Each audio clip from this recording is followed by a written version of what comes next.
Hoffman Show. What's up? What's happening on a Monday here in the District of Columbia, the nation's capital, the host of the 2027 NFL Draft. That is right. That is the big announcement earlier today, and we're talking about it with you all day long, including our pal Eric Flack stopping by at 5 p.m., because this is a complicated story in some ways, in that I think this has a massive effect, and in some ways I think this was done in a way to have as big of an effect as possible on the RFK negotiations, which gets real hairy. It gets into the way that D.C.'s government is structured, the power levers that exist in D.C. between the mayor's office, the city council, and the federal government. But then there's also just the draft's coming to D.C. in 2027 part of this. And that's where we're going to start today. Because I think my first reaction outside of knowing what it meant on the bigger picture was like, this is pretty cool. The NFL draft on the National Mall is going to be pretty sweet in a lot of ways. But also, as someone who went to the 2023 draft in Detroit, I feel like I need to warn everybody exactly what we are getting ourselves into. So that is where we'll start today, and we'll get your calls on it at 301-230-0980. Also, plenty of talk about the NBA playoffs, including our pal Zach Harper stopping by at 4:30. But Anthony, I want to ask you, coming in blind, as someone who is a huge sports fan, who is probably very excited about this, when you heard the news, like, what's your reaction to, hey, the draft is coming to D.C.? I mean, I was surprised. To be honest, I thought I was being bamboozled. It does feel like there's a lot happening. Like, too much is happening at one time. Can we go a Monday without some major announcement, please? Come on, Goodell. Chill. Yeah, I didn't know. I didn't know what was going on. And I read it this morning, so that's why I also thought, like, am I being played on or tricked on? And then, after being able to find out that it's actually coming to DC, I'm like, oh, snap, this could actually be cool. Like, being on the National Mall, having, like, hundreds of thousands of people just scattered along the monument. I think that would be cool. I think D.C. is about as well equipped to do this as any city in the country, in the way that the NFL does it. But let's be really clear about this. This is going to be a pain in the ass for those of us that live here. And I will tell you right now, if you are someone who, like, Airbnbs your home, book a really nice vacation for that weekend, make a boatload of money, and get the hell out of town. Because I went to Detroit for the draft in 2023. That's the Jaden draft, obviously, as if anybody needs reminding. But especially amongst, our Commanders fan-heavy audience, right? But I went to the draft in 2023. And Anthony, did I ever tell the story on the air of, like, what it was like for me that draft night? I don't think so. So they basically shut down the city. So I get in early in the day, and I'm able to get dropped off right around the corner from where everything is happening. And I, like, at that point in the day, cool, fine, get in, get my, because I was staying out by the airport, which is, it's not quite like if you fly out of Dulles. It's not quite that far, but it's similar in that the Detroit airport is not, like, in Detroit in the way that, like, DCA is in DC, right? So I take my Uber in and do my show from the Buffalo Wild Wings setup that we had there, which was sweet. Our parent company, Odyssey, put together a really cool event where it was me and a couple of the other stations of the teams that had the top picks in that draft. We're all in one area. And then we, I went to the media center and, like, covered the draft in the media center, which, not that anybody listening particularly, I don't know, we have fellow media members that cover the draft. But, like, if you're a media member who catches this, like, I don't know where the hell they're going to do the media center. Like, what are you going to do? Take up offices in Congress? Like, no. The closest building is, like, a Smithsonian. So I don't know.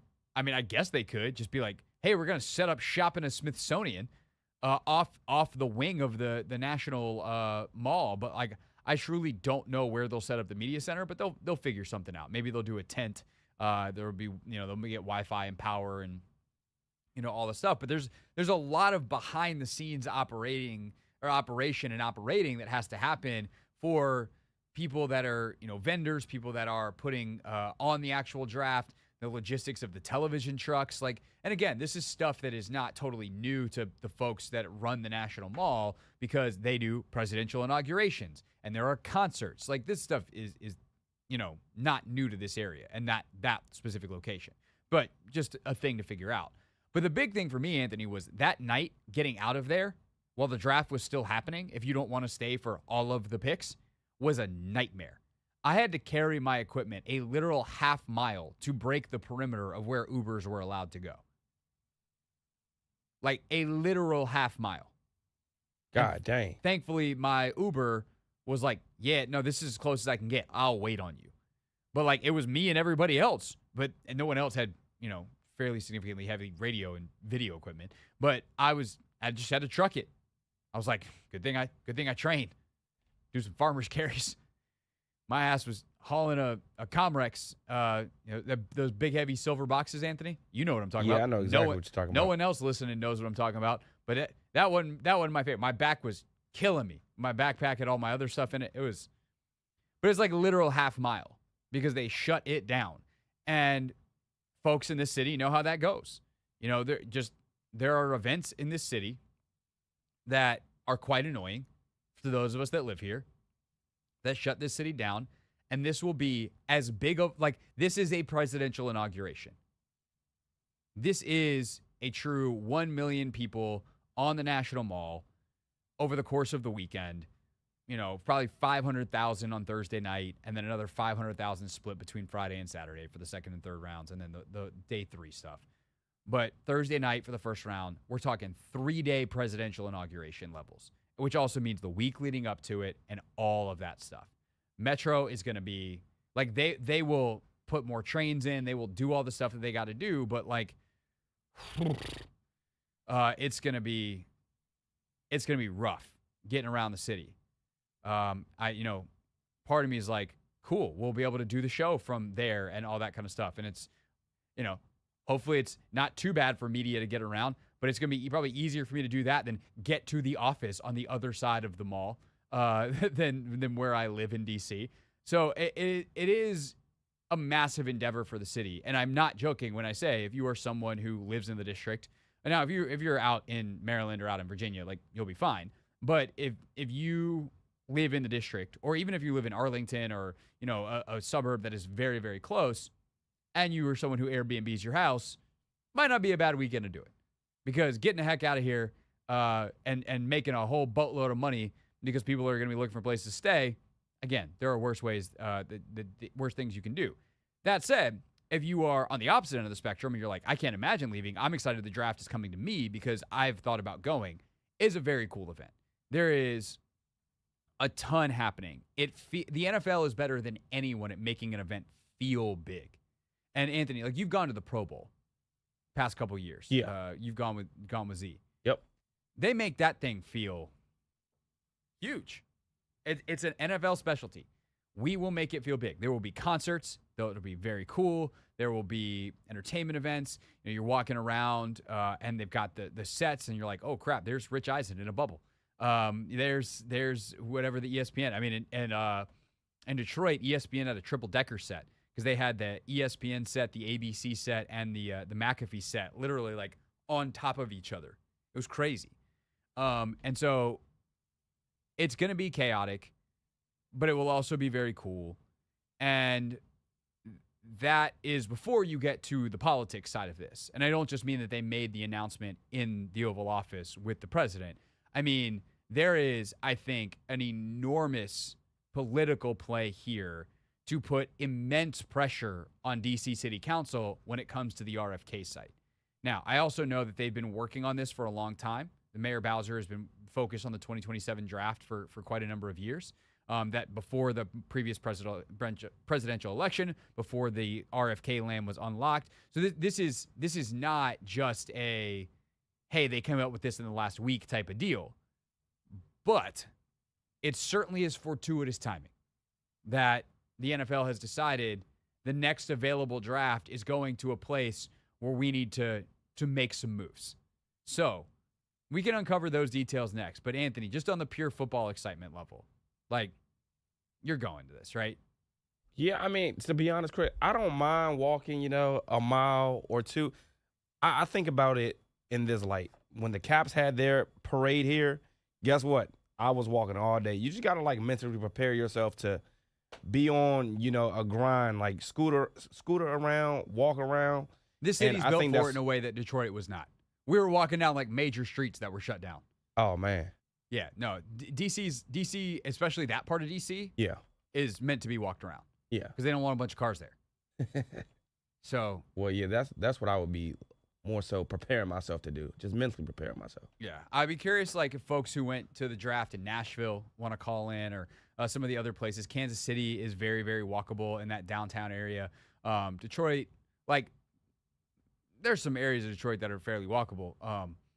Not where I needed to go on that particular day. But it is like we are talking. It's funny because DC, I feel like, is one of the only cities that actually ever does events like this.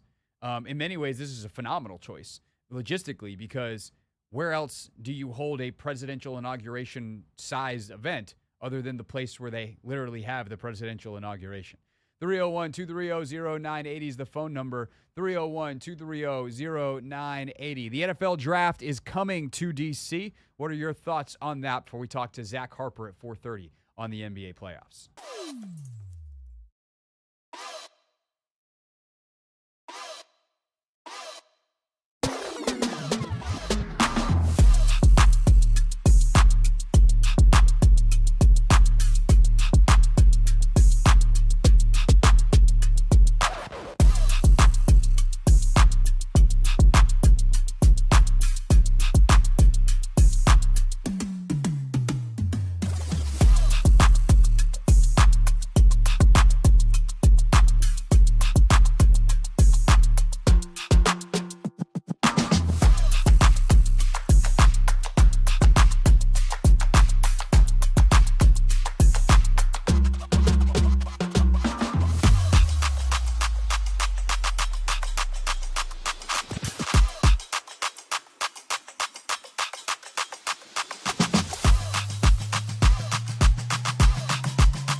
It's Hoffman Show. We're on the Team 980, always live as well on the free Odyssey app and streaming live on YouTube at the Team 980. And real quick, just a shout out to everyone on YouTube. We appreciate you listening and really watching. Anthony, I don't know if you saw this. We just hit 5,000 subscribers on YouTube. I did not see that. That's lit, though. Yeah, so thanks so much for being a loyal subscriber if you are. If you're not and you want to be, well, there's plenty of people waiting on you. We are 5K deep. Appreciate everybody for tagging along, and now you're getting even more out of that subscription. Kevin is live daily from 10 to 1, so you get more live programming, more highlights as well. So make sure you check us out on YouTube at the Team 980. 301-230-0980 is the phone number where you can chime in on the Commanders and the city of D.C. getting the 2027 NFL Draft. That announcement made in the Oval Office earlier today. Let's go to Tom in Gaithersburg. And Tom's actually, Tom, I've been told that you've been to a couple of drafts recently. So, as someone, first of all, which ones did you go to? And then, secondly, what do you think of it coming to D.C.? So I went to Nashville, which is down on Broadway and looks really good for television. And then I went to Detroit. I think you said you went there as well. Is that correct? Yes, I did.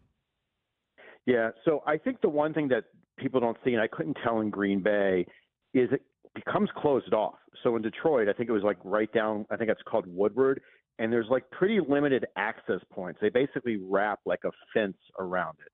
And there's all these little access points that are you can get into, you can't get into, you got to have a pass, all that stuff. So I think sometimes it looks really good. It's an incredible fan experience because I think Goodell said, hey, everyone wants the Super Bowl, but not everyone can have the Super Bowl. So this is kind of the second thing now where you get, 750,000 people come through. It's just, I think it's really an amazing experience, and I would go again.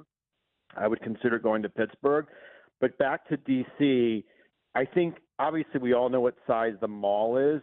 It'd be interesting to see if they do the same thing where they fence it off and create access points, because that was really logistically a nightmare a little bit in Detroit. I thought they cleaned up Detroit really well. I thought the downtown area looked really, really great. The city was wonderful. I just think and I'm happy to see the DC getting it. It is a lot of people. I had never seen a sea of blue of Detroit Lions jerseys, and obviously you're going to see a lot of burgundy and gold because it is the host. I think it's great for the city. I'm just curious if they can if they do it logistically in the sense that where it makes it convenient, if you will, for enough people to sort of come and enjoy it and kind of come in and out of it. I don't know if you experienced that when you were either in Detroit or whether other drafts you'd been to. Yeah, no, Detroit's the only one that I've been to. Actually, the only one I've been to. Period. Depending on what happens a week from today on the NBA draft lottery, I might be going to New York this year. But that's obviously a much different deal the way the NBA does it than the NFL does. But I think you bring up a great point too, Tom. Is that they close this thing off. So it's not like if you live in D.C., you'll just be able to walk up on the mall and go to the draft, at least if they did it the way they did in Detroit. And this is something that I am very curious about because it is such a significant security event, especially given the location. Like when you get 700,000 people together, or, let's say it's 300, 400,000 is at a time, 700,000 over the course of the weekend in Detroit, or 800,000, I think Goodell said today. Like it's a significant security event. They're going to have ways to limit access. But I do think that's a great point, and I appreciate the call. We got a bunch of people lined up, Tom, so I'm going to let you run. But I appreciate the call and bringing up the different perspectives here and some good reminders, frankly, from someone who's been to a couple of drafts. Like, if you just think like, oh, the draft's coming to D.C., I'm just gonna take the metro down and see what's up, you're gonna be on the outside looking in because they've got to make sure that it's secure. They've got to make sure that there are different ways. And for me, I was in a different boat because I was there as media. Like I was there working. So I did have access points and there was a ton of security in the whole deal, but my access point was different than the general public access point. And I don't frankly know how the different public access points will work. I don't know, how easy will the metroing be? Like, are you going to have to get off at Gallery Place and walk down? Are they going to shut down? Like, I actually was on the metro this year on Inauguration Day, and I'm trying to think back because my wife and I had gone to visit my parents the weekend before, and we flew back on the 20th and then took the metro back from the airport because there was no freaking way we were going to be able to drive through D.C. Because it was Inauguration Day. And they shut down a ton of metro stations. And if you wanted to get onto the mall, like, they shut down the metro stations that you want to actually be able to use. So, like, you're still going to have to walk. You're still going to have to do those things. You're not going to be able to park anywhere nearby. This is what happens. But I do think it's like DC is uniquely equipped, and especially those of us that live here and have been through those types of events, which we go through, an inauguration every 4 years, on top of the other major events that happen on the National Mall, from marches to speeches to this, that, or the other thing. Like, we actually know how to deal with that stuff, and we're very used to it in a way that other major cities are not. Let's go to Todd. Todd, thanks for calling. You're on the Hoffman Show. Oh, hey, Craig. Thanks for taking my call. You got it. It's so interesting. So I went to GW for medical school, so I was used to kind of those big events and things being closed off, when I was there. Then when I left the D.C. area, one of the things I resigned myself to and the reason I thought I wouldn't come back was because I thought that we wouldn't get events like this. And when I came back home to start my practice, I was like, whoa, maybe, and I see all this stuff happening, like the stadium, and then I see we're getting the NFL draft. I'm like, whoa, maybe we can have some of these things, because I've been in other localities like Houston and New Orleans and all these other places. They always seem to kind of get the first bite of any major sporting event, Super Bowl or whatever, and to see that my hometown, this is home for me, like the DMV. I grew up here, and to know that we can be a part of that group now, that meant a lot to me. It made me even emotional to a certain extent, because I had resigned myself that it wasn't going to happen. To see it happen, it's just been a wonderful thing to see, and this is great. This is really great, man. This is good, interesting times and good times to be a Washington fan. Yeah, Todd, I appreciate the call, and I think that perspective is really important because. And this is why, I want to be really clear with the statement I'm about to say. I would say this no matter who the president is, no matter what I thought of them, no matter what you think of them. I kind of hate that this was announced in the Oval Office. And the reason I hate that is because people from not D.C. need to understand that this is a real city with real people in it. Yes, there are a ton of folks, and not to say anyone listening, I realize as I say that, there's clearly folks listening to us right now that work in the government, that moved here, that have jobs in either directly with the government, some political appointees, some not, that have jobs that are very government adjacent with a contractor or whoever else. That is a part of this city's fabric for sure. The biggest business in the city is the federal government, but there are also people that are from here, that are of here, that this is home, or people like me who moved here for reasons that have nothing to do with the federal government and have been here for August will be 10 years for me. And this is my home. This is where I hope to start and raise my family. This is home. And, I'll let people like Anthony who are actually born here fight over whether I get to call myself a Washingtonian. You and Yates can fight about that. And anyone else who wants to jump in. I don't feel like I get to say. I just stand there and be like, do I get a name tag? No? Anthony says no. I mean, you live here now. You've done your pay taxes and everything. Yeah, I don't know then, Craig. Yeah, I know. I'll leave that debate for another. That's a good June topic. Is Craig a Washingtonian? Actually, it's a good August topic because that's how we can celebrate 10 years. Is that my badge? Do I get my I'm from DC name tag at 10 years in? But the point is, the emotion of it, and what I'm actually getting at here is there's a civic pride to the town of DC. And speaking of Yates, he imprinted on this on me early. He's like, there's the city and there's the town. The city is all of the, all of the government buildings and the government adjacent stuff. And again, that stuff matters. That stuff's really important in the grand scheme of it. And I think there's also a reality that, if you are the nation's capital, parts of your city belong to everyone. And that just doesn't go for Washington, D.C. and the United States of America. If you are Paris parts of your city belong to all of France. If you are London, parts of your city belong to all of England. That is the blessing and the curse of being the capital of a country. But there's also just parts of town that are just like any town or any big city anywhere else in this country. And the pride that is felt specifically when it comes to the football team is felt so much more by those people, the people who bleed burgundy and gold because they are from here and of here, and their lives, their happiness is impacted by how well this team does. And I think that should be the focus of that. And I hope that while we can get the beautiful shots of the mall and the Capitol and all those things, and the construction site of RFK hopefully going full bore in the background on 2027 NFL Draft Day, that we also get the flavor of DC, the melting pot of cultures, the things that make this city the best of what it is, because this is so much about that as much as it is about an Oval Office announcement about something that's going to happen on the National Mall. It's the Hoffman Show. We're on the Team 980. We're always live as well on the free Odyssey app. We're streaming live on YouTube too at the Team 980. When we get back, Zach Harper talks hoops with us here on the Hoffman Show.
Hoffman Show. We're on the Team 980. We're always live as well on the free Odyssey app. We're streaming live on YouTube, too, at the Team 980. And joining us now on the phone, it's our guy, Zach Harper from The Athletic. Zach, what's up, dude? What's going on? Just basking in another glorious DC day of news where we get a major announcement about our football team on a Monday when I just really want to talk about the NBA playoffs. So that's our last 2 Mondays. Wait, I miss what happened today. I've been trying to unplug as much as I can on Mondays. What's going on? So they announced today. So last weekend was that they're doing the RFK deal. They're going to try to bring the football team back. And today they announced that the 2027 NFL draft is coming to DC. Oh, I did see that. Yes, I did see that. Yeah. Is that exciting? So we just talked about this for the first hour, like half hour of the show. I think it's mostly exciting. I think that, as large cities that host these types of events go, one the size of, a presidential inauguration, this one seems like it's pretty well equipped to host it.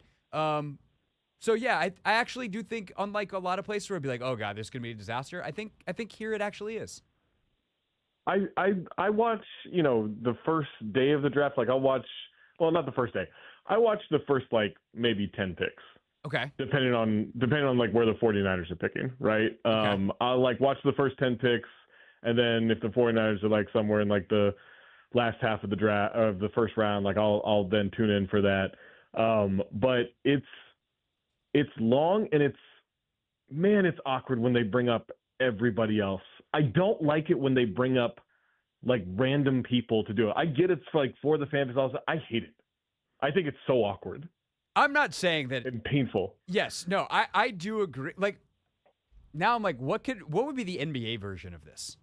Last time we talked, Zach, we fixed the NBA draft lottery. Now do we want to break the NBA draft? I mean, I wouldn't mind. I don't mind breaking it, right? My idea for this is I think the lottery should happen a half hour before the draft. I think you have. The prospects work out for everybody, in the lead up process to the draft. And then a half hour before we have the lottery, and then you just have to scramble. To me, that's the best way to do it. I mean, what better team building? You better be prepared. Yeah. Also, I talked to an NBA executive who's been in the lottery room before. And I was like, why do you like that? Or is it torture? And he goes, no, it is torture because you can't talk to anyone. You're sequestered until the results are public, right. Which obviously, Zach, But for the audience, there's 2 lotteries. There's the TV lottery, which is fake. And there's the real lottery, which happens behind closed doors. And if you're in there, you are sequestered, no phones, no nothing until they announce it's the same results, but until they announce the things publicly. But this executive was like, I like being in the room because during that time when I'm sequestered, I plan my first 2 phone calls the second I'm allowed to be back on my phone. Oh, and I was like, good. Oh, that's strategy. So that person, I can guarantee hates your idea. Well, for sure, but I'm not in it to make their lives easier. I'm in it for chaos and to make my job more fun. In which case, I think you're an expert in that. You're an expert in chaos. If the chaos doesn't negatively affect me, I'm all for it. Yeah. That's really why we're all in this. Okay, so to the basketball. Speaking of chaos and our jobs being fun, the Golden State Warriors got 3 points from Steph Curry in the first half last night. They then won the game by double digits, thanks in large part to the fact that Buddy Hield replaced Steph Curry's scoring in the first half. Draymond, who has missed how many triple doubles by not scoring in double digits, had double digits in the first half of this game. And to me, it kind of spoke to exactly who the Warriors are, a team that will figure out ways to win, and exactly who the Rockets are, which is a team that doesn't know how to do that. What did you make of how that series ended? The Warriors needing 7, but ultimately being able to figure that out.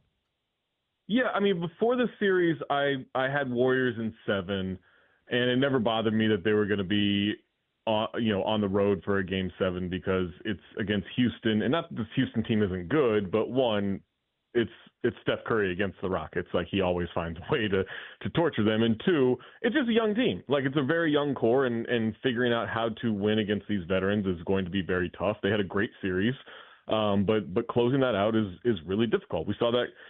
Similarly, a couple of years ago against, with the Kings against the Warriors in that Game 7 at home, it's tough to do when it's your first time in there. And so, Buddy Hield uncharacteristically shot pretty poor from three-point range this season. And I mean poor for him. Like, I think he was like 37, 38%. And usually he's like 42, 43%. So him hitting like that isn't surprising. It's a little surprising that it came out of nowhere, you know, based on how he had been playing. And I think the fact that in the latter half of this series, like, his defense was really good. You know, there's that clip of Steve Kerr kind of joking, I never thought I'd say this, but, you know, Buddy Hield set the tone defensively. I think that was game 5 that he said that after the game, and that stepping up. I mean, that just speaks to, you know, where the Warriors tend to be in these postseasons. And I know everyone wanted to joke about them, you know, blowing another 3-1 lead and everything, but this is the Warriors you expect in the postseason. Is that, all right, backs against the wall, they need to have this moment, especially on the road. They usually come up with a game like this. And then if you just leave the door open, Steph is eventually going to just ruin your life. Right. And of course he did. And that is everything that we anticipated to happen. For this Rockets team, I actually think they're in a fascinating spot because they were the 2 seed in the West. That's incredible considering this Western Conference. I also don't really know where they go from here. Like, I guess Jalen Green could continue to get better, but I don't know that he's like one of the 7 best guys on the planet ever to lead you to a championship. I don't think Alperen Şengün gets to that level either. And at that point, you got to figure out how to go get one of those guys. Have the Rockets like accidentally hit a ceiling that's too low by, you know, hitting on a few draft picks they maybe shouldn't have, making maybe some free agent moves that accelerated their growth almost too fast? Like, where do the Rockets go from here, Zach? Because I think that's actually a pretty fascinating question that they need to really internally tussle with this offseason. Oh, I disagree on Şengün. I think he's going to get a lot better. Like, I think he's awesome. Like, he's an all NBA player, and he's going to, you know, improve his mid-range and outside shot. He's going to improve his finishing inside. He'll improve his free throw shooting. Like, I think he's got a lot more to grow. Jalen Green is just a wild card. We're actually finding with like those G League Ignite guys, they really screwed up those prospects. You look at like Kuminga and Jalen Green and like a lot of those dudes, like they did those guys a huge disservice. I don't know how, but a lot of those guys either take a long time to get going or they just aren't any good at all. And so, you know, I don't know if Jalen Green's ever going to be consistent enough. The athleticism and the talent is there. Everyone just assumes, okay, they'll go trade for Kevin Durant. And it's like, okay, let's say they do. That's 2 seasons of something. Like, that's not really a long-term plan. They have a lot of flexibility. They have a lot of draft picks. They have a lot of young players they can move. There's been, you know, assumptions that they could go after Giannis based on his situation in Milwaukee.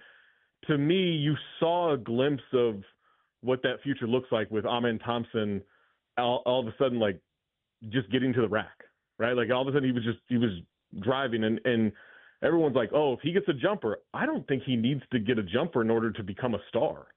Like, he just needs to realize that he can get to the rim whenever he wants. He is one of the best defenders in the league already. I think he's got a great ability to play make. Like, he could be one of those elite players. And so if you have that plus Şengün getting better, and then you can go get, you know, a scorer, like, they do need scoring. They do need shooting. They can't just have a bunch of athletic guys who can't shoot and just hope to get offensive rebounds all the time. But I would just go out and try to carefully bring in some shooting, bring in some role players. I don't think they need to make these big sweeping changes. I would almost run it back one more year unless that no-brainer trade is there to bring in a guy that absolutely, you know, fixes all those offensive woes for them. But I think that, you know, like, you don't really need to rush it. Let me throw a name at you. Atlanta calls and says, what do you want for Trey? Yeah, I think it would be interesting to, like, slide back and be a 42-win team and not have a defender out there and a guy who, like, he can't shoot. What are we doing? He shoots a lot. He shot 34% this year. We got to stop this with Trae Young. He's not that guy. Fair enough.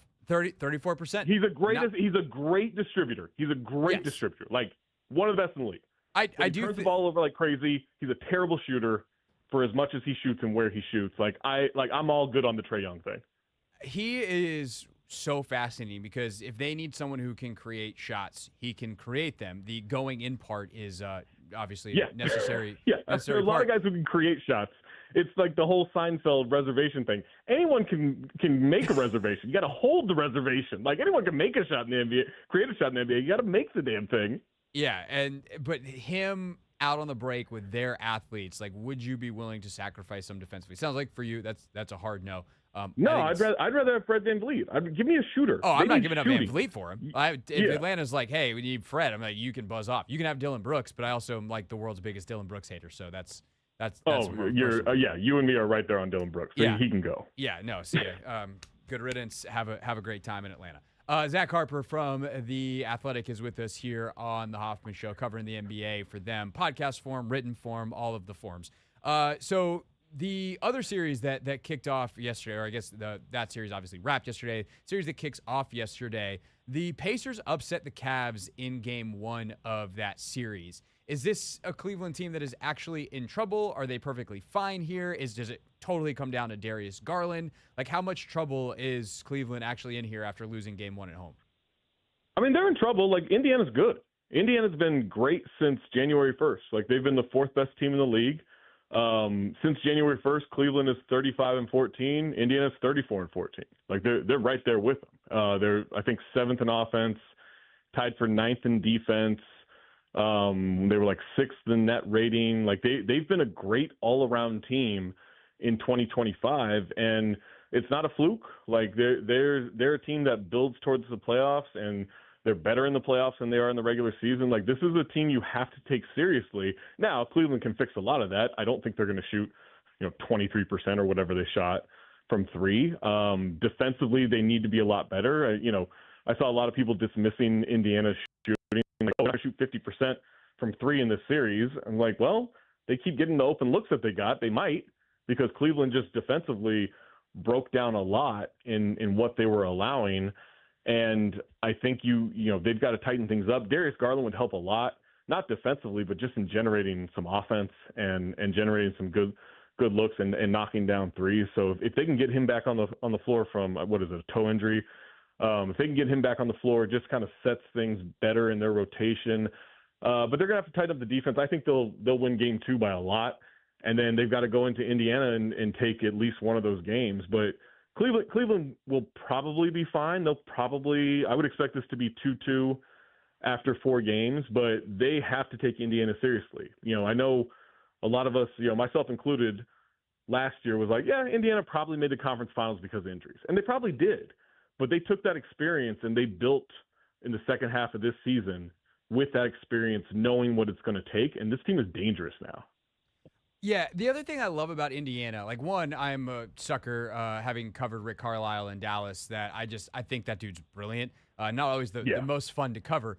Just ask Tim McMahon. Yeah. But if you get to be around him on a regular basis, you're like, oh, you're a basketball genius. This is fun. Right. And he's been there. He's had mostly the same group of guys. Like, they play hard. There's just a known identity to them that I really appreciate. And I also can't exactly figure out why everyone hates Tyrese Halliburton, but that dude's confidence is really high. They believe in him. And I almost wonder if there's been a bit of a galvanizing thing around him where it's like, oh, you guys think this guy's overrated? Well, like, watch us just be us. And then you get the results that you've been getting, obviously in the playoffs, but also, like you mentioned, in the second half of the regular season. Yeah, the overrated thing is funny because if you really break it down, and it's kind of a fake thing, right? Like, we did this thing at The Athletic, this anonymous players poll, and by we, I mean I had nothing to do with it. I didn't do any work. I'm just part of The Athletic. But we did this thing at The Athletic where we polled, I want to say it was 158 players, right? So it's about a third of the league. And of those 158 players, I want to say 90 or 98 players answered the question of who's the most overrated in the league. And he got the most he had the highest percentage, which was 14%. So you're talking about 13 votes, right? You're talking about 13 votes from the NBA players of answering that question of Tyrese Halliburton. So it's not this sweeping generalization across the league. When you really break it down, it's nothing, but it's a great headline and it's a great galvanizing thing. Michael Malone would always do that back when he had a job, would do these things with the Nuggets in which he would take the littlest thing and use it as motivation for them, and it would work. Like, it's all that bulletin board material stuff, and it would work. And even he would admit, like, yeah, I'm stretching this stuff into, just using it for whatever motivation. And I think Rick Carlisle and the Pacers have done this with Halliburton. I do think he's not totally well liked because I think some players look at him as like kind of a front runner trash talker. Like, he waits until they're up and then he starts trash talking, and then players don't like that. But everyone knows he's good. He's got like a 6-to-1 assist to turnover ratio. He shoots like 50, 40, 80. Like, he's awesome. I think just players respect more when a player talks trash when they're behind as much as when they're ahead. Speaking of someone who will talk trash whenever the hell he pleases, Anthony Edwards and the Minnesota Timberwolves now get the Warriors. There's so many subplots to this series. The Gobert, Draymond stuff, Jimmy going back to Minnesota for the first time. That should be fun. At the end of it, though, like, what's the most important one basketball-wise to the series? Because some of those things could be. Like, if Jimmy loses his mind, that could affect the game, good or bad, for Golden State. If Draymond decides to get thrown out 3 times in a 7-game series, that's probably not great for the Warriors. But I do feel like, there's other ones in terms of who's going to guard Steph, who's going to guard Ant, that might have an actual bigger basketball impact. What to you is the number one thing you're watching basketball-wise in this series? I think I'm writing about it today for the newsletter tomorrow. But for me, I wonder if the Rockets gave the Timberwolves a blueprint of how to beat the Warriors. Because if you look at the Rockets in that series, even though they lost, that 2-big lineup of Şengün and Steven Adams, the numbers were like they were pretty dominant with those two on the floor in that 7-game series. They were like plus 20 per 100 possessions. The offense was really good because they kept getting offensive rebounds and second chance points. And the defense was really good because they just walled off the paint. Well, the Wolves can do something similar with Gobert and Randall. It's not quite the offensive rebounding of Şengün and Adams, but we saw against the Lakers, against their 6'8" and under roster, what that could look like in that 5th game. I wonder, the difference between Minnesota and Houston is like Minnesota's guys who can knock down shots. Like Anthony Edwards can obviously get hot. Jaden McDaniels can be pretty good offensively. Alexander Walker, Mike Conley, like Dante DiVincenzo, like they have guys that can really consistently knock down shots. And then Randall can, he's playing the best basketball of his career, in my opinion, over the last month and a half. So if that continues, that blueprint might actually really stifle a lot of what Golden State wants to do against them. In terms of like who guards Steph, they're going to throw everybody at him. Like Ant's going to guard him, McDaniel's going to guard him, Alexander Walker's going to guard him. I think they'll bring in this young guy, Jalen Clark, off the bench, who does a really good job of just chasing people around screens. He'll get a few minutes here and there. You don't really guard Steph too much. I think it's going to be about stopping everybody else. But that blueprint, if Minnesota tries to go with just being bigger than the Warriors and seeing if that works, it might. My question with Minnesota is simply, like, can I trust him? There's been so many moments for Gobert over the years. Ant hasn't had the breakthrough moment yet. It feels very much like yet, but he is, and it's not like he's volatile. He's just like, he's so confident. You're like, are you going to miss something? Are you going to try to skip a step because you're so confident? Which it looks fine now and could look ridiculous a week from now if they go out and he's dropping 40 a game. I fully realize that. But that's kind of my question, Zach, is we know what Golden State is. They've got so much pedigree. Do you trust Minnesota? I mean, he beat KD. He beat Jokic. He just torched Luke and LeBron. I don't know what the breakthrough moment is. What's the breakthrough moment if he hasn't done he's slaying legends left and right? He just got to get to the finals to have a breakthrough moment. Like, I don't know what more does he need to do. That's here. The thing is, like, there's been these moments where they're up, they look like they're the better team, and last year fall short. And I realize it's early. It's so early in his career. And guys like Tatum or guys like LeBron, MJ, like they took years and years and years. And that's really what it is, right? It's not like hey, is he ever going to get there, doubting him. It's just like, in the NBA, you typically have to take it one step at a time. That's what history tells us. And is he ready to take that next step? Or is it going to take till he's 25, 26? Is it taken plenty of other legends of the game? So it's not meant as like a insulting type of thing. It's just like, this is kind of how it goes, Yeah, I mean, he's a guy who is elite on both ends of the floor, who last year, got exhausted playing both ends of the floor. Everyone says, well, you got to improve your jumper. And then he went out and was, the Led seventh most the league in threes threes. in NBA history and shot 40% from three because he was like, okay, I guess I got to improve this. Like, I don't like if it's just about you have to get to the finals. Okay, I just don't know what else like he has to do. Like, he has to beat Steph to then have made the leap. I don't know. Like, I would question the rest of that roster.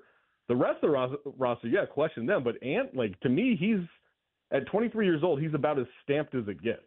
Yeah, and I think that's fair too, right? It's everyone else. Okay, Randall, you've been playing this great. Can you keep it up? Gobert, you've had so many great moments. You've also been played off the floor in God knows how many playoff series. Can you figure it out? Naz Reid, you're a role player. How hot do you get in this? So again, it's do you trust the Wolves, not do you trust Ant? And knowing that like typically it does take a few iterations for these superstars to finally break through. But maybe at 23, he's ready to just overcome all of that on his own damn self because he's actually that good at basketball. Last series I'll ask you about real quick on the way out here, Zach. Zach Harper from the Athletic, their NBA writer, writes their daily newsletter, The Bounce, which you can check out on the Athletic's website and get sent to your inbox every single day. Is the Knicks and Celtics series tonight with Drew Holiday out? Do the Knicks have a real shot, even though the betting favorites and everything going into the playoffs said the Celtics are going to romp through the Eastern Conference? It's. Drew being out definitely helps the Knicks, but everything the Knicks are vulnerable at doing, the Celtics excel at. The Celtics hit 84 threes in their 4 games against the Knicks this year. 84. Like, that's so many in 4 games. I mean, they torched them. And, regular season and playoffs are different, right? And the Knicks went into this season with the Karl Anthony Towns trade, with the Mikal Bridges trade, hoping that they had enough firepower and enough versatility to hang with a style like the Celtics. And random nights in the regular season don't necessarily mean anything when you get to the postseason. The Celtics are banged up. They haven't looked the best, but I just don't know if the Knicks want to play that style. To me, it's like you're in 2015, 2016, and you're going into a game with the Warriors and you're like, you know what? Yeah, let's play some pace and space. That sounds like a good idea. Like, I don't think the Knicks really want to do that. And I don't know if they can play another style. So I don't think they're going to get swept necessarily, but I think they need a second gear, a second plan of attack. And historically, Tom Thibodeau doesn't really have that. It's kind of just, we play this way and let's hope it works. Whereas I think the Celtics can kind of change things up a little bit. Now, if their threes aren't falling, we see them struggle quite a bit. At least in the 4 games we saw this year, man, those threes fell every single time. Yeah, if they hit those, then it's curtains. And the other thing too about Tibbs teams always is like they play so damn hard all the time that when everyone else plays hard, you're like, oh. Yeah. Right. Yeah. It's like, now matched our level. Right. Yeah. Now what do we do? Cool. Zach Harper, writer of The Bounce, the Athletics Daily NBA newsletter, also doing podcasts, doing social content. He's everywhere. And we're glad to have him always here on the Hoffman Show. Zach, always appreciate the chat, sir. Thank you. Anytime. Thank you. That's Zach Harper with us here on the Hoffman Show. When we get back, we will welcome in our pal. It's just a day for great friends here on the show. Eric Flack, who, of course, is WUSA 9's chief investigative reporter. He has been anchoring and reporting on the D.C. getting the draft announcement all day. So Flack is going to check in. He's going to do a hit on WUSA 9 here at the top of the hour. He's going to get off TV, and then he's going to call us. So Flack is next for Not My Beat here on the Hoffman Show.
Hoffman Show. We're on the Team 980. Always live as well on the free Odyssey app. Streaming live on YouTube, too, at the Team 980. Eric Flack is going to join us here in just a moment. I should have put on – here, let me put on Channel 9 over here. Because then, Anthony, I will know when he's done on TV. See, Eric Flack is currently talking on television, Anthony. See, right there he is. There's our guy. NFL draft in D.C. Oh, it looks like they're wrapping up the segment. They're doing the crosstalk with the anchors right now. And it looks like, yep, we're moving on. Flack is no longer the pick. I think you're free to call Eric Flack now. That's live radio meets live television, boys and girls. That we were literally waiting for Flack to get off set. We're gonna keep him as long as we can, but then he's got to go back and do his. Y'all get how this works. Eric is going to join us as he has been anchoring the coverage all day for WUSA 9. And, of course, he has been reporting on everything around RFK Stadium and all this stuff for a long time. Eric has a really in-depth knowledge of the way city council works. And on top of the hey, this is cool, the draft is coming into D.C. part of this, I think this is also a massive political play and kind of a safety net for the Commanders to get the RFK site. Basically telling city council, hey, if you do not do what we want, we have another method. I'm going to test that theory now with Eric because it's time for Not My Beat. Today's top story from the perspective of someone who's there. You are looking live. This just in. Not My Beat. All right, Flack is off of television. He is with us now. We were literally watching you, Eric. We were like, okay, he's done. Call him. Do it now, Anthony. Appreciate that, Hoffman. Yeah. Somebody else. It made for great radio, let me tell you. Me watching you made for exceptional radio. Wonderful. So outside of the this will be kind of cool elements of this, Eric, my first thought was this is a savagely strategic play by Josh Harris and Roger Goodell to say, hey, D.C. City Council and Mayor Bowser, if you guys don't, Mayor Bowser on the Harris Goodell side, saying City Council, if you don't come to terms and we can't figure out a deal, the federal government looms over all of our RFK stuff, and now we got the federal government on our side as they involve them with the announcement of today's draft. Is that reading too much into this, or is that absolutely part of what just happened here today as the NFL in the Oval Office announces that the 2027 NFL draft is coming to D.C.? Not at all, Craig. And I kind of had the same sort of feeling when I was watching that press conference, almost like the train has left the station on this RFK site with the new Commander Stadium. And, you know, D.C. Council, you can stomp your feet and wring your hands all you want, clutch your pearls all you want, but this is a foregone conclusion in our eyes, and we are just assuming that this is going to happen. Now, ultimately, the D.C. Council does control the purse strings, and it's kind of going to be an question to monitor as we go forward these next couple months as to where this kind of game of chicken ends. And, ultimately, is this a bluff or are they really willing to put their money in their mouth where their threats are and their actions where their threats are and really vote against this deal? But it certainly seems as though this was another huge,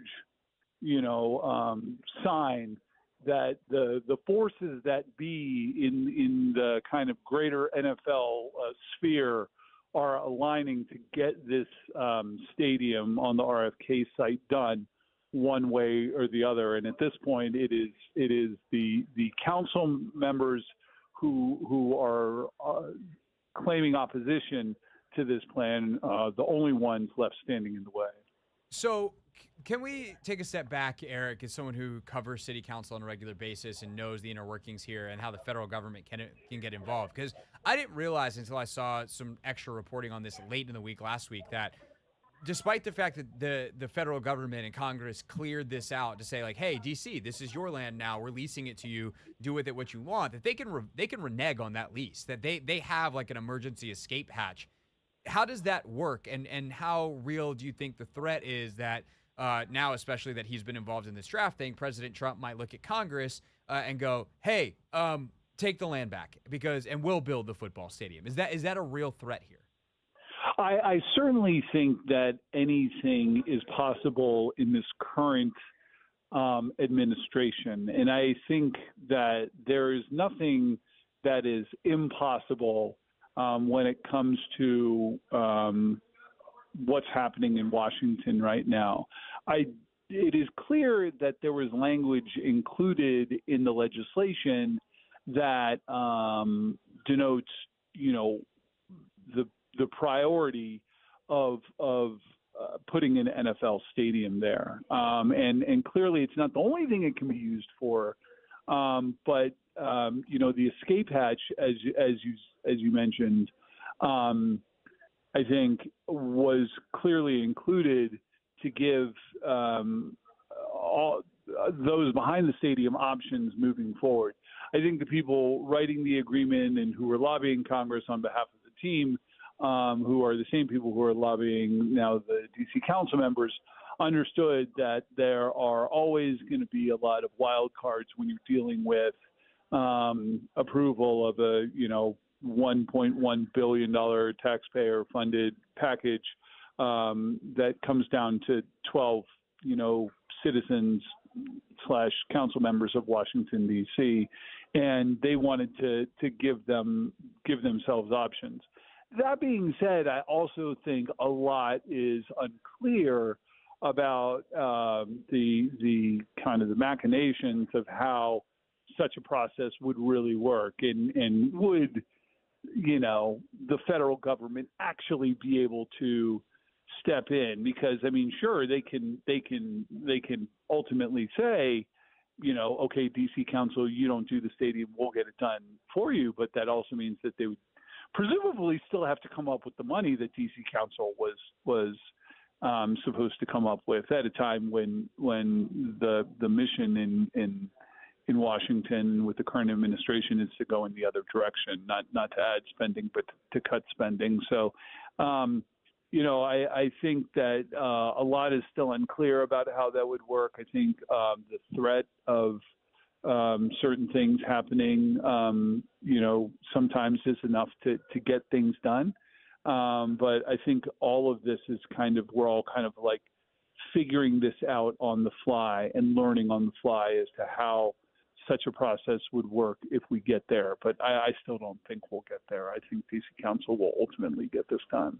Eric Flack, WUSA 9, chief investigative reporter with us here on the Hoffman Show. It's been a week since this announcement happened, the initial one about RFK with Mayor Bowser and Josh Harris and Roger Goodell. So what have you learned in the week since that you found interesting, whether it's what specific D.C. City Council members want, maybe some misunderstandings that the two sides are fighting over that you think are interesting and poignant? Like, in the week that has been since the initial announcement, Eric, what's the main thing or two that you are excited to continue to follow over the next couple of months that's going to make or break this thing? I think it's important for your listeners and my viewers and all of our readers to keep in mind that, for council members to say they have concerns is really a long way from saying they're going to vote against it. And if you look at the tweet, for instance, of Councilmember Zachary Parker, who a lot of people, I saw it as a very pro stadium post, and a lot of people, added me and said, well, how can you say this? He's saying he's going to vote against it. And I think words matter. And, Parker, in a very long statement, one of the 12 council members said, I oppose any taxpayer money for, and he used the words, vertical construction of a new stadium. And it's important to note that vertical construction of a new stadium is the building of the stadium itself, the actual stadium, where you pay a ticket and go inside and order your hot dog and your beer and you go watch the game.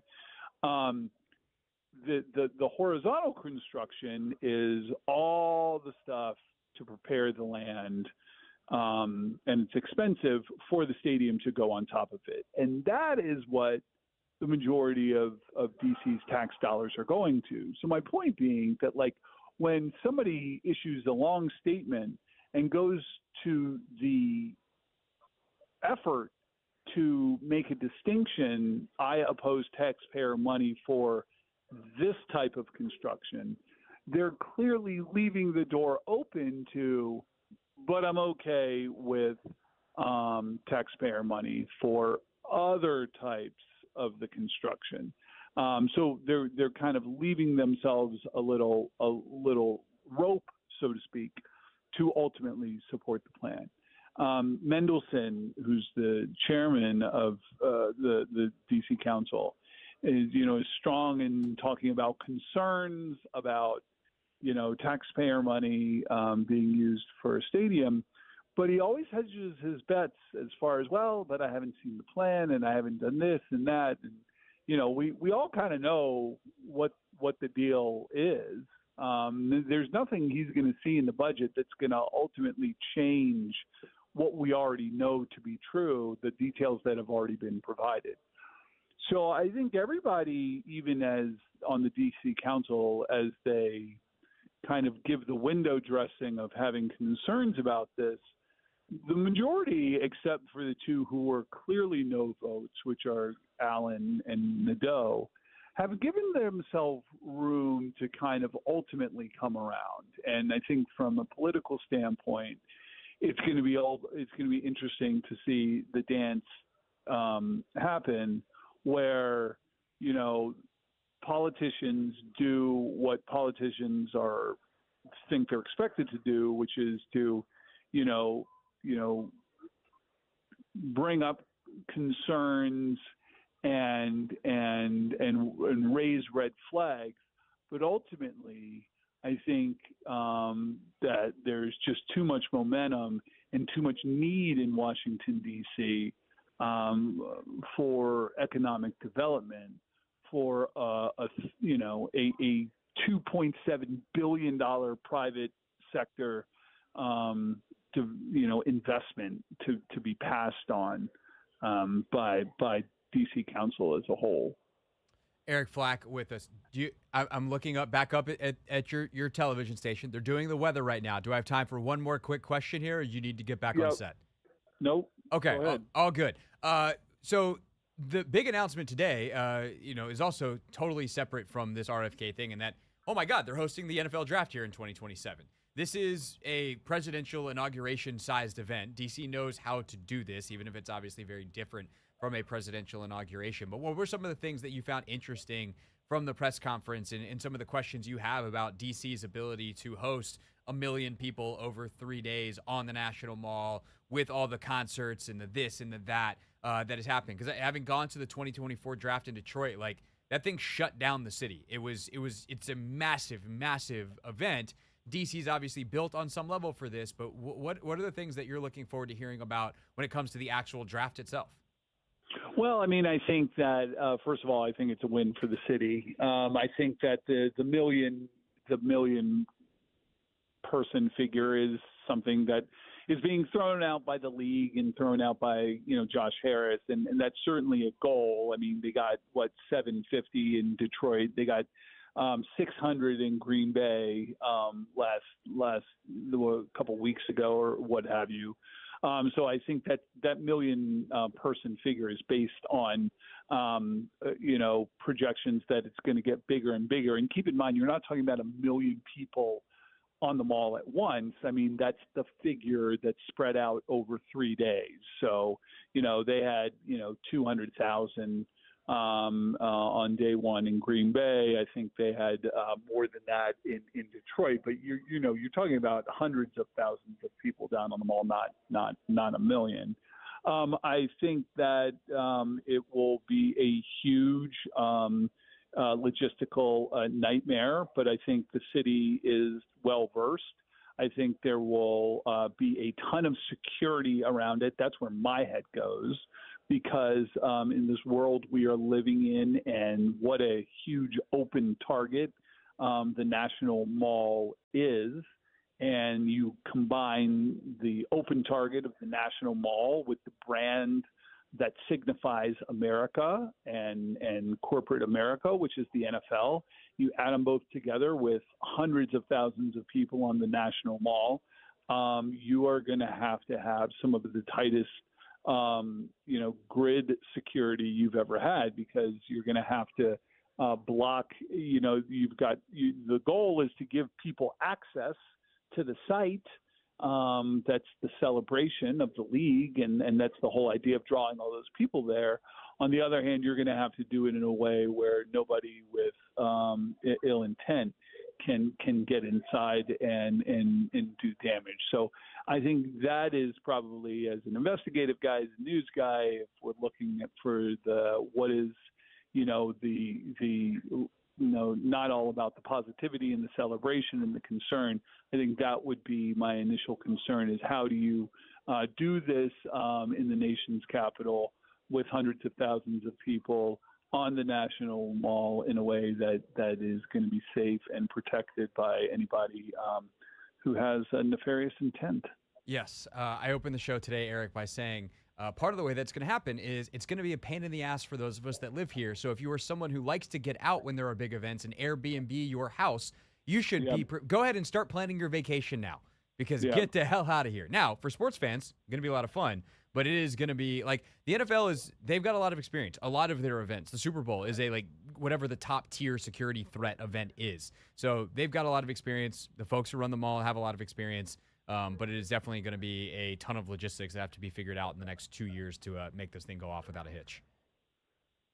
Absolutely, and it'll be very similar. I think in their blueprint is obviously going to be the fireworks on the National Mall, which they have had to lock down from a security standpoint for some time now. Now this, especially on night one, is going to draw more people than that.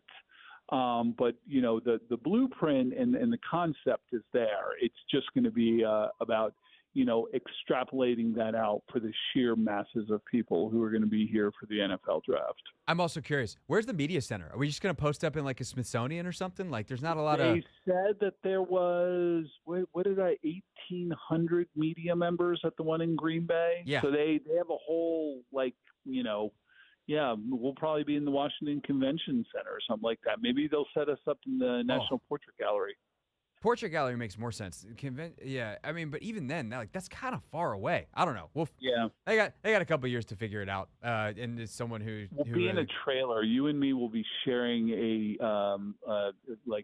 small desk in a trailer next to each other. I would be honored to be invited to the Eric Flack celebrity trailer any day. Any day of the week. You have an invitation anytime you want it, Hoffman. Thank you, sir. I appreciate you. Thanks so much for your time, and we'll look up and see you on television here shortly. You got it. All right, that's Eric Flack with us here on the Hoffman Show. And really, he's headed back to the set. WUSA 9 is where you can watch more of his reporting on everything in terms of the draft to D.C., and then obviously over the next couple of months, the Commanders' eventual return to RFK Stadium. Anthony, you ready for one of your favorite parts of the show? Yeah. It's where I look at you and I forget what we're doing next. And I go, Anthony, what are we doing next? What did we put in the rundown for 5:30? A great question, Craig. The sheets are right. Do you not have it open? Because I didn't have it open. I forgot to open it while Flack was on the show. Next we have. Are we doing NBA playoffs next? Are we doing? I know we got the weekend in review coming up in a little bit. Okay, next we have. Oh, we're supposed to do calls. Oh, okay. Calls. So that's what we were doing. Which means we need you. 301-230-0980. 301-230-0980. The NFL draft is coming to the District of Columbia in 2027. How you feeling about it? 301-230-0980. We take your calls next.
It's Hoffman Show. We're on the Team 980. We're always live as well on the free Odyssey app. We're streaming live on YouTube, too, at the Team 980.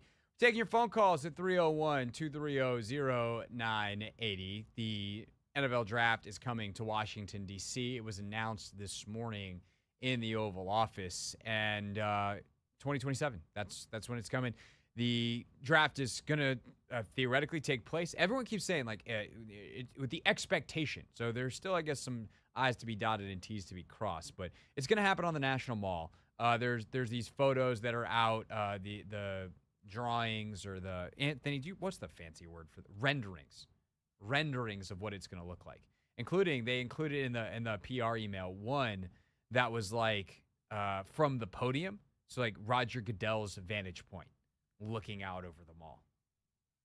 There's a lot of people there in the picture. It looks mad sweet. Yeah. And renderings always do. And I will say, we talked about this a little earlier on in the show. And again, you can join the conversation at 301-230-0980. The NFL is really, really good at making things feel big. And they will take whatever steps are necessary. They will shut down streets. They will shut down this. They will do that. They will do whatever they need to do to make sure that the event goes off the way they want it to. There's a huge influx of people for the city.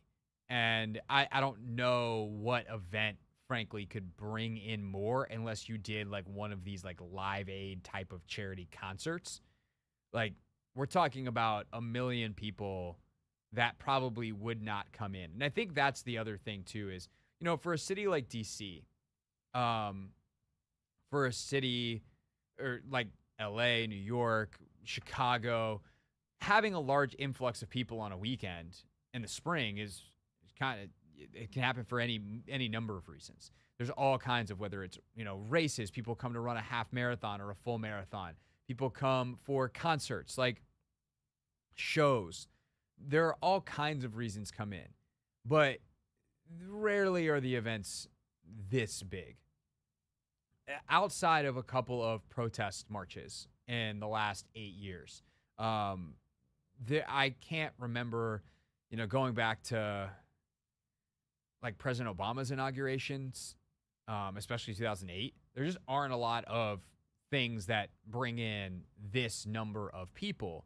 In the last, let's see, that was 2008, and we're in 2025, so that's almost 20 full years.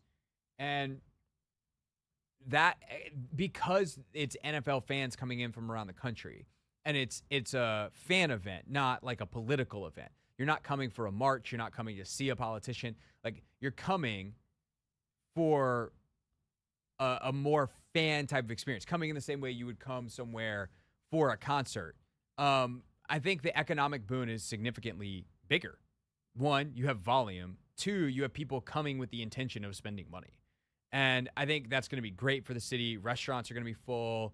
And yeah, it's going to be on some level probably a pain in the butt for those of us that live here. If you're anywhere around, like, you're going to notice there are some times when there's like big marches and stuff, if you live in the district, that you're like, oh, I guess there's a protest happening this weekend. Or obviously if you are around Marine Corps Marathon weekend, or if you are anywhere near the course for the DC Rock and Roll Half, like, they shut down large parts of the city, and you're like, okay, my life is affected. I can't get anywhere, or I can't do this, I can't do that.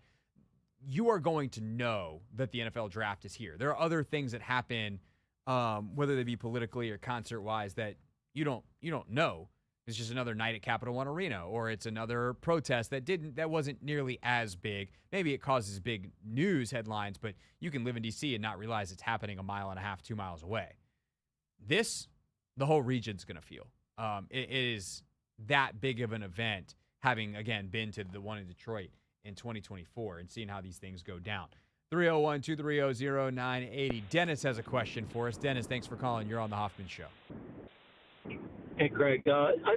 How other than people spending money, do they make money on this? Do you get into a lottery and have to pay for a ticket to get there? I've been on the mall many times with fireworks with hundreds of thousands. Go back to the 70s with the Beach Boys playing, and there was probably 300,000 there. So they can handle the people. But we went and you could just go to the mall. But what would you do with this? Are there tickets, or is it just cram people there and have fun? And do people have to pay for it? That is a great question. And to be honest, because I went as a media person, let's see. NFL 1, I think that there is like a registration system, and that is kind of how it goes down. There are like VIP packages and there's activations and things. Now there's the NFL fan experience, which they say is like the best fan experience event on the planet. And it's pretty cool. Like you can go run 40-yard dashes. They have like bag drills. Like you can go do a bunch of really fun football stuff. It's really cool for kids to be able to do that stuff. Like having been to the one at the Super Bowl, like the NFL experience is very, very cool. The NFL, for all of the things that I love to bash them for, because they're a big giant conglomerate who at times deserves criticism, they do a lot of this stuff really, really well. And they put on entertainment events at a very, very high level. But I think when you're talking about the money for the city, you're talking about the tax revenue that you generate from all the extra people coming to hotels. There is obviously a tax involved with that that's specific to lodging. All the extra people that go to restaurants and the food and beverage taxes. So for the city and the people in the city, like if you're an Uber driver or a taxi driver, you're going to make a lot of money that weekend. I'm sure there are people that will sign up to drive Uber just for that weekend because your services will be needed. You'll be getting surge fares, and like I hope that I just feel bad for like some group of friends that just wants to go get some drinks, and they're like, what are these prices? Because they didn't realize the NFL draft is happening. So they got 2 years to figure out what that weekend is and go get drinks somewhere else or come up with alternative transportation. But I think when you talk about the money-making element of it for the city, Dennis, it really comes down to more people using more goods and more services that are out-of-towners that wouldn't otherwise be here, and that's the surplus of revenue generated. And then as long as that revenue doesn't outweigh the costs to put an event like this on, it becomes a positive cash flow for the city. Gotcha. It's like Taylor Swift coming to a city, isn't it? Exactly. And I do wonder too, and this is something that I don't think that anybody really knows yet, but I'm going to be curious, is because this is on the National Mall, like this is federally controlled land. I don't know how much the district is going to pay for this, which I hope, Dennis, is a secret we can keep in between all of us here in the district, because let me tell you, when we were going through the RFK thing back in December, and Elon Musk was putting out his version of information, I'll phrase it that way, that federal taxpayers were going to somehow be paying for RFK Stadium, which was never true. It's full-on misinformation. He either misunderstood it or was intentionally doing it, and I'm not getting into that fight. But it was the comment sections of people that were like, I'm not paying for your stadium because I live in Nebraska. Let's just say there was a lot of those.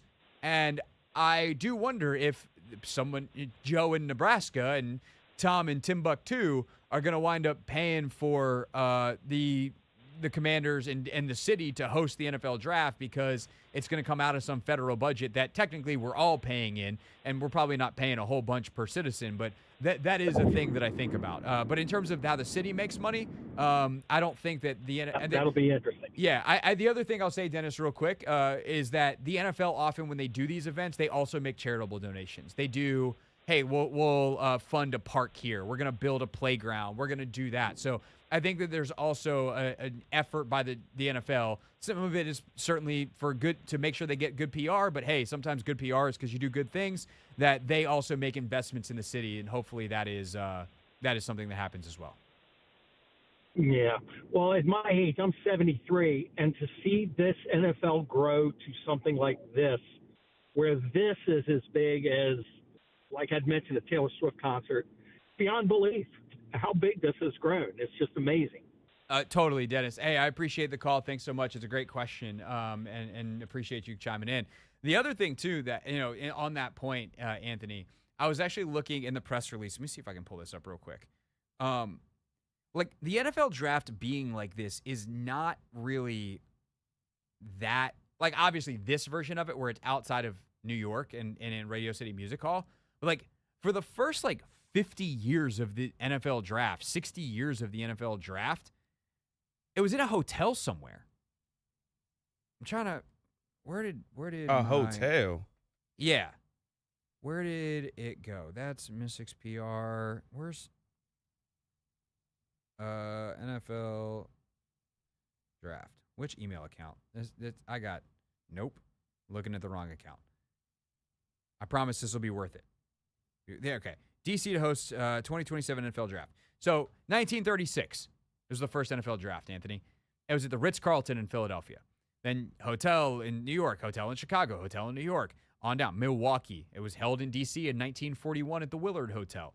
Go down all the way. It's all hotels, and they're just like in ballrooms in hotels, and they'd set up all these tables, and it was much more about the formatics of the draft. The players weren't there getting jerseys. They didn't come up on stage.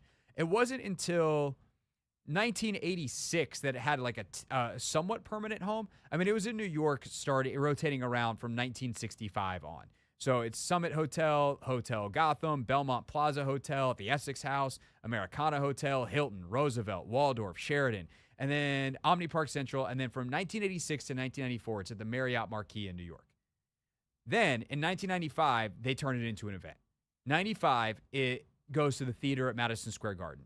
It's there till 2004. 2005, it's at the Javits Center, which is the big convention center in New York. And then from 2006 to 2014, which is what most of us, you and I, like our age, remember, it's at Radio City Music Hall. And it's a big event, the whole thing. Mm-hmm. And then in 2015 is the first time they take it out of New York since the 60s. And now it's the big, hey, we're doing it at Grant Park in Chicago, Benjamin Franklin Parkway in Philly, AT&T Stadium in Dallas. On down the list of cities until you get to Pittsburgh next year and then DC in 2027. So it's not since the mid-90s that they've had these, the fact that, the players were there and getting jerseys and the whole deal in the first place. So it is 30 years this year that is even a thing compared to just a bunch of crusty executives in a room making phone calls, being like, hey, all right, who are we taking? Take the card in, walking it up, and the commissioner going to the commissioner, making the announcement and everyone learning that way. Yeah, I mean, it just grew into be a huge spectacle for the NFL. So it's what the NFL does. They're a spectacle creation machine. It's the Hoffman Show. We're on the Team 980. We're always live as well on the free Odyssey app. Speaking of spectacles, Formula One in Miami this weekend was crazy. Plus, there were so many other things that happened in the world of sports. We'll get you caught up in our weekend in review. Brought to you by, you'll find out next on the Team 980.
Anthony, what if I told you this is the second time today that the song Tootsie Roll was entering my life? Really? I was coaching my fitness class this morning, and I got a request for like, yo, can we make the music like some jock jams? Like, we need like Tootsie Roll or something? And I was like, haven't gotten that one in a while. That is great. That's so random. Yeah, we use a music service, so it actually was like harder than I wanted it to be to make that request happen. Oh man. Because you have to have the proper licensing and all that kind of Yeah, stuff. you do. Otherwise, they will come after you. So I couldn't like just immediately be like, oh yeah, sure, let me just pull it up on Spotify or whatever. So yeah, that was the thing that happened earlier Good old today, and then Tootsie Roll. you just played that song. Yeah, it's crazy. Wild. You know what also is wild, Anthony? What else is wild? That our weekend our weekend in review is still sponsored by. I think nobody, correct? That's correct. You know what else is wild, Anthony? The Kentucky Derby? That was wild. It was rainy and muddy and a mess. I was going to start Friday night, though. Audi Field, Washington Spirit. Again, go down 2-0 early. Not good. Things are bad. We're not feeling good. They lost 3-0 on a bad first half on, what was it, the previous Saturday. And then things start poorly on Friday night, and you're going, really? This is what we're doing? This is how we're going to ball? And then they're like, no. Come back, get 2 on the board, tied up at halftime 2-2. Okay, cool. Now we're rolling. That's what I saw. Yeah. And then they gave up another goal. You're like, son of a biscuit. Then they scored again, 3-3. Ooh. But, Anthony, NWSL, the league is famous for its night games being extra chaotic. Call it just like Pac-12 After Dark back in the day, NWSL After Dark. Right for some NWSL chaos. And we were on the wrong end of it. They lost 4-3, goal in the last and I need to go back and watch the video because I was there and I haven't had a chance to do this yet. But, like, I swear to God, the corner kick that Angel City got that ultimately turned into the game-winning sequence, they were offsides. They didn't call it, and I was like, oh, God, that's not going to end well. And sure enough, ball goes in, bang, bang. But, Anthony, on the positive side for our show, we have this ridiculous streak that players who come on our show score at an outrageous rate.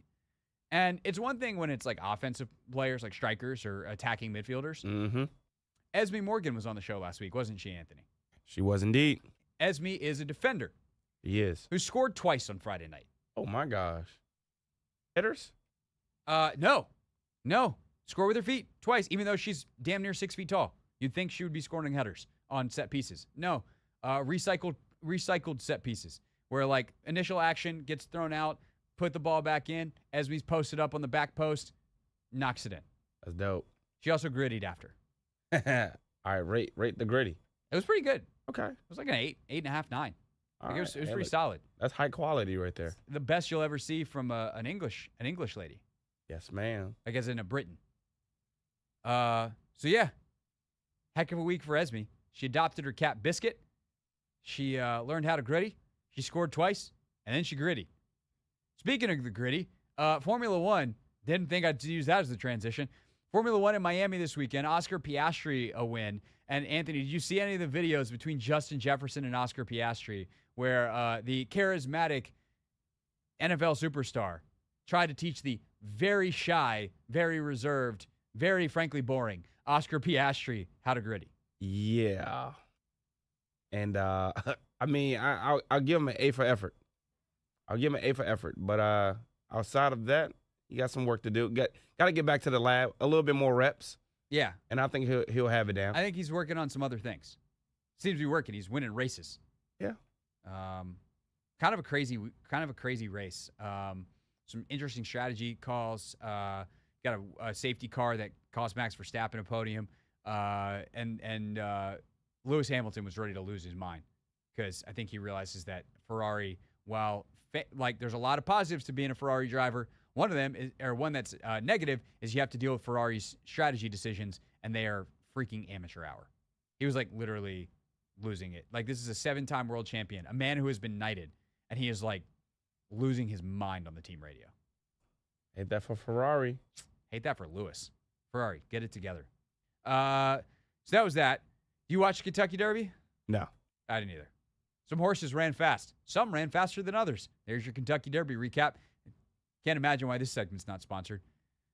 Nationals had a split this weekend.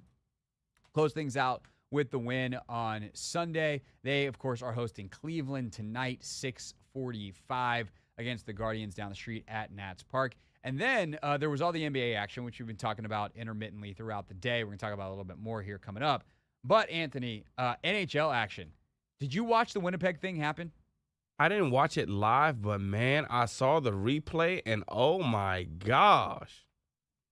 Like, it's so funny because I had this argument one time, like, in a major way with Chris Russell, and then it came up. He and I were talking, like, in between shows a couple weeks ago, and he was like, yeah, no, I remember you crushed me about this thing, and it was win probability. And I'm like, you don't understand how win probability works. Because at the time Winnipeg scored, so if you missed this happen, Winnipeg was down 3-1 entering the third period. They get a goal like pretty late to make it 3-2. And then they tie the game with 1.6 seconds left to force overtime. They ultimately win in a second overtime, deep into second overtime. So, and you see the win probability numbers, and it's like 99.6%. And what that means is that in that game, St. Louis wins 996 times out of 1,000. Because Winnipeg won doesn't mean the probability is wrong. That's actually why it's so miraculous that if we play that game out 1,000 times, 99.6% of the time, so 996 of the 1,000 times you play that game, if you have a 3-2 lead or a 1-goal lead with 1.6 seconds to go, you're going to win. And frankly, Anthony, 4 times that you don't win feels 3 too high. It actually feels 4 too high. Like, it is an unbelievable, improbable thing that you are witnessing. And sure enough, they got it done. Absolutely bananas. Yeah, I couldn't believe it. And did you see some of the videos on Blue Sky or Instagram of there was a hockey game going on and they were watching the Winnipeg Jets play, and I want to say when Winnipeg scored, the ref like skates around and hops into the team's like booth and like starts celebrating with it. I couldn't believe my eyes. I was like, this is like what? a youth hockey game, and they were just like watching. This is in the middle of a game. In the middle of it was what I'm saying, like a youth or a high school game or something. Yeah. That's awesome. Everybody celebrate. I said, that's the community coming together. Can't make it up. And then they punched each other in the head to celebrate. Yep. Because there's decorum. There's ways you're supposed to do things, obviously. That's awesome. That's fantastic. All right, that's our weekend in review. Brought to you by Nobody, Craig. Nobody. When we get back, 6 o'clock, we will talk a little bit more about the NFL draft coming to D.C. We'll reset the top story of the day. You will hear from some of the participants and something that Roger Goodell said that got me thinking. Take your calls as well, 301-230-0980, and then we'll talk a little NBA coming up as well here on the Hoffman Show.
It's the Hoffman Show. We're on the Team 980. We're always live as well on the free Odyssey app. We're streaming live on YouTube, too, at the Team 980. Again, celebrating 5,000 subscribers on YouTube, so appreciate everyone who is checking us out with regularity there. Not only our show now, which has been going for a couple of years, daily from 4 to 7, but Kevin Sheehan's show is now live, streaming daily as well, 10 a.m. to 1 p.m., and highlights from both of those shows, and we got even more coming. Obviously, Russell will be up there as well sooner rather than later, so very exciting times here.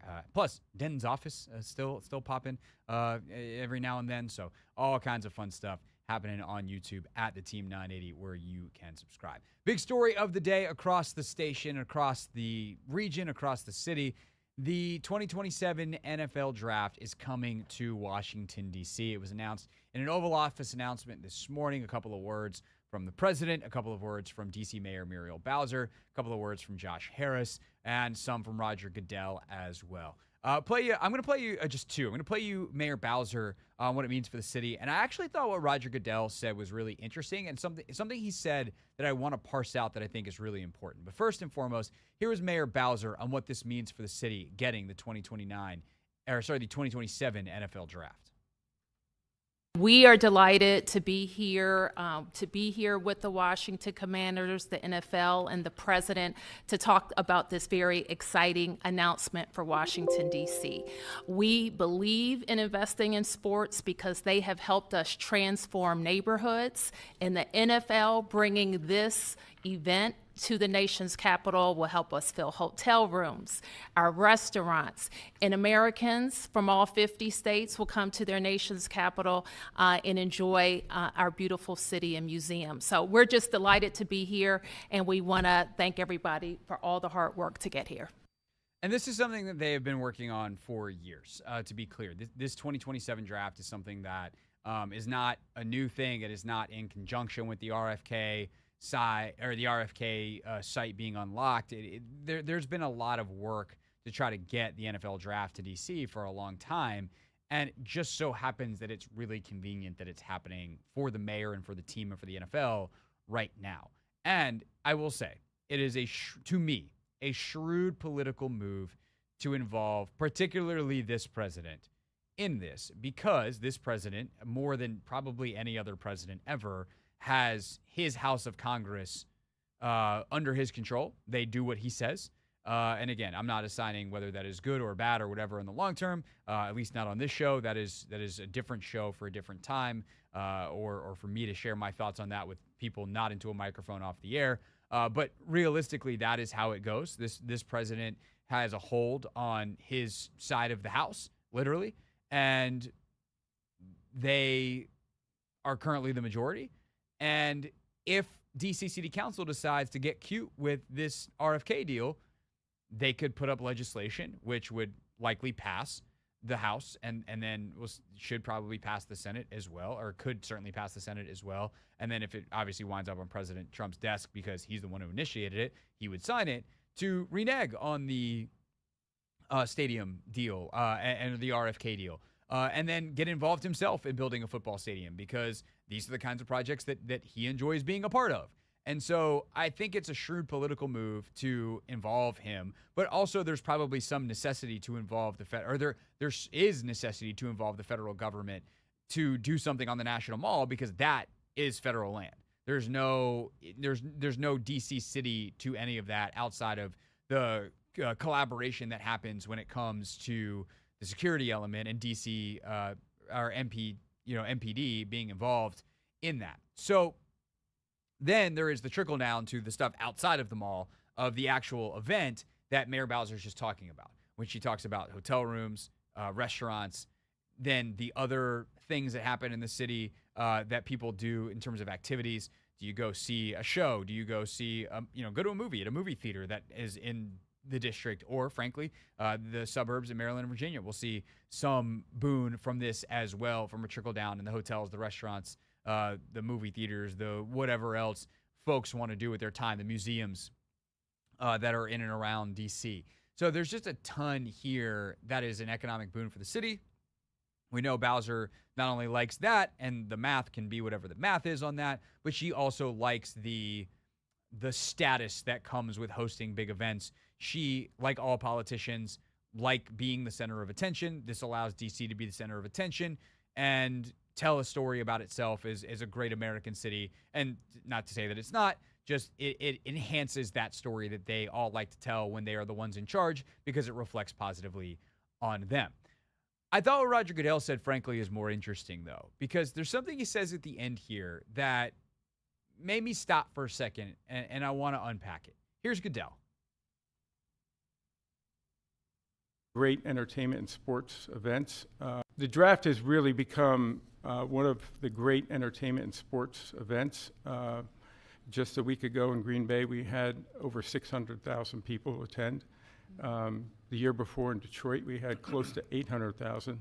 As the president remarked, we believe we'll be well over 1 million when we come here to DC in 2027. So we not only believe it's a great site, we believe it's consistent with what the president said, which is investing in our communities, investing specifically here in the nation's capital, one that I grew up here in Washington, D.C., and is particularly important.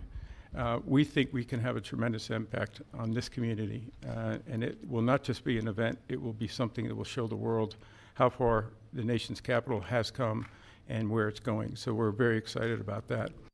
It's that last part that I want to unpack. We will show the nation's capital, or show the world how far the nation's capital has come and where we think it can go, or where it's going. What does that mean? It sounds nice. Oh, we'll show you how far. From what? From some of the false images of this city over the course of years when it comes to violence or this or that, or from the real issues that have happened in this city with drugs and violence going back to the 1980s, 70s, 60s, on back, that have been a plight on basically every American city, red states, blue states, or in DC's case, not a state. There's just that reality that I don't know what the hell you're talking about. Because I think DC, the last couple of years, last decade, has been a great place in so many ways. There have been clearly spikes in violent crime specifically at times, but DC in the last couple of years has had a major reduction in those things and has been a leader in a lot of statistics. There's also been other types of crime or other types of this or that popped up, and maybe that's what Goodell's talking about, that we can help by investing in the city, give the city more resources to help become a healthier, safer place. Or maybe he's not talking about any of that stuff. That for him, what it means to be a great city is, I don't know, a decade and a half ago, DC's food scene wasn't nearly as good. Like when he was growing up, DC's food scene isn't what it is now. And now DC's got one of the greatest collection of restaurants in any city in the entire world. Any kind of food you want, you can get it in the greater Washington area at a really high quality from any country, any cuisine on earth. Maybe that's what he means. But I think the push and the pull here, whether it's safety, whether it's culture, whether it's this, whether it's that, is who gets to decide for this city?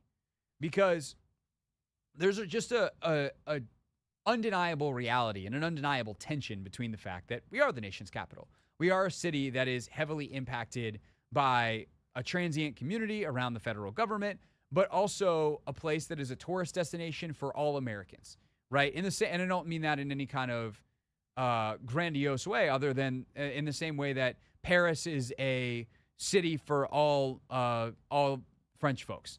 London is a city for all the English. If you are the nation's capital of any nation, there is a part of your city and a part of existing in that city that you are the seat of government, the center of a lot of stuff, and thus you are for everybody. And that's part of being a tourist town.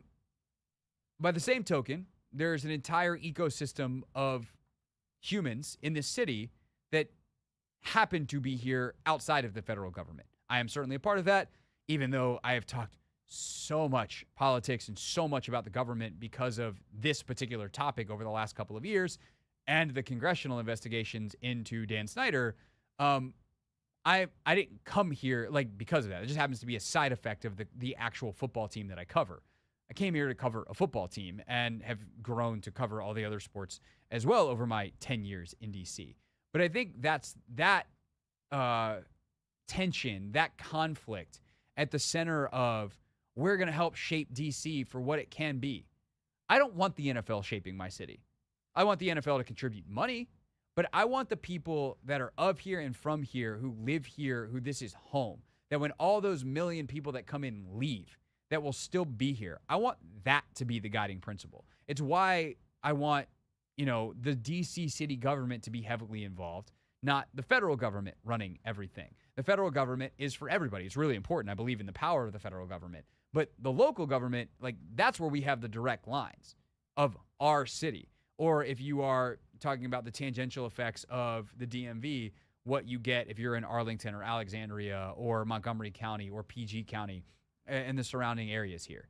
So I know this is it kind of gets into the politics of it all and gets into the, stuff that's not as much fun as how cool will it be to have the draft in DC and the football elements of the draft that we're still I don't even know who's going to be in the draft in 2027. I guess Arch Manning, that could be him, depending on whether he comes out.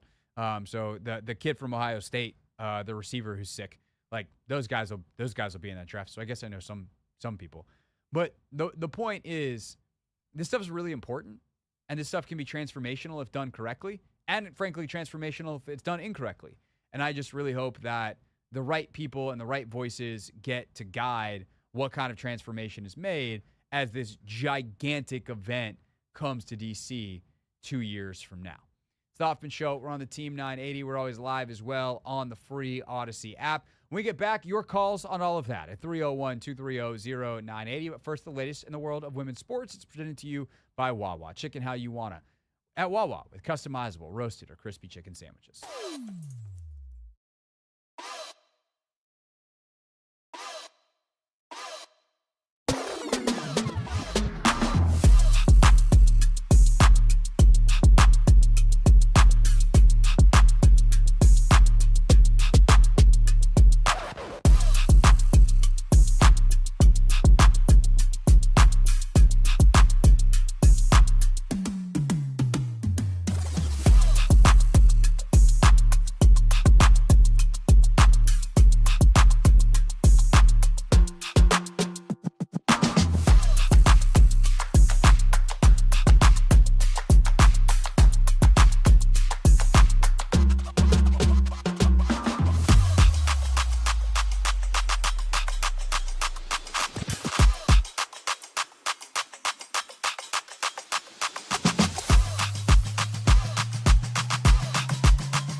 It's Hoffman Show. We're on the Team 980. We're always live as well on the free Odyssey app. Streaming live on YouTube, too, at the Team 980. No calls on RFK and, or I should say, on the draft to DC. We took some great ones earlier on in the show, so if you want to rewind and check that out, that's fine. If you want us to take more calls in the 6 o'clock hour, y'all got to call at the 6 o'clock hour. So, but without further ado, then, we quickly switch gears, Anthony. Time to talk a little NBA basketball. Yes, sir. Game 7 between the Rockets and the Warriors, to me, was everything those two teams are. And it was interesting earlier having Zach Harper on, who I love Zach and I love his opinions. But hear him think that, like, hey, Alperen Şengün is going to be, like, he thinks he can eventually be a true superstar, like, best player on a title team type player. He's certainly not that right now. And certain, like, what Draymond Green was able to do to him last night. And look, like, Şengün had a good series, not a great series. The fact that this offense just flat out, I mean, Charles Barkley was so funny on the broadcast at halftime. Did you hear him? Nah. He's like, these dudes just need to lock themselves in the gym. They can't score. And he's not wrong. I mean, Şengün in this series, 21 points last night, 21 points in the Game 6 win, 15 in the Game 5 win. He did have 30 in the Game 4 loss. But in all of these games, he either has sub 20 points or is shooting like 40% from the field as a big. You can't do that, especially not if you're the guy who the whole kit and caboodle is relying upon offensively. And to me, the key differences in how Houston is built and kind of their mentality and all that stuff compared to what Golden State has is last night, one, you have Buddy Hield step up and have one of the best games of his life. He's got his career high in the playoffs in the first half. He has 22. He finishes the game with 33. He hits 9 threes. That explains how they're able to win a game where Steph Curry has 3 points going into halftime. But at the same token, Steph Curry wasn't a non-factor. He didn't hit shots, but his gravity, his ability to draw multiple defenders is what gets Buddy Hield a bunch of open looks. He still has 7 assists in the game, including one of the best that you'll ever see. He has that play where he drives into basically 3 people and then flips the ball over his head backwards, no look to Buddy Hield, who knocks down a tray. Steph also last night, 10 rebounds, 2 steals, 2 blocks. Only 2 turnovers in 46 minutes. And by the way, he had a Curry flurry in the fourth quarter. It's crazy how good that is. Yeah, I mean, this game, to me, it screamed experience versus the inexperience. It looked like the Warriors, even though they, couldn't get things going on the offensive end until, like, late. Buddy had it going in the first half, of course. Yeah. They've been in these positions before, and I think that stood out. And when you look at a Rockets team, you got Jalen Green, you got Alperen Şengün, like, these guys, like, they're high variance guys. One day they're going to have a good game. One day you're going to have a bad game. You can't do that in the playoffs, though. Like, you got to be consistent. And even Fred VanVleet, who had gotten them there, like, had been outplaying Steph literally the entire series, got outplayed yesterday. And it sort of kind of caught up to him. So I think this Rockets team, they're young, and this was just going to be, a lesson learned for those guys. And I expect those guys to be back here in a similar position next year, to be honest. I think they can be. I would make some tweaks, some moves. And like Dylan Brooks. Yeah, he got to go. But, like, the thing is, I don't know who's taking on him and his salary. He's got a bunch of years left on his deal. They signed him to a long contract. And maybe someone will convince themselves that he's a good idea.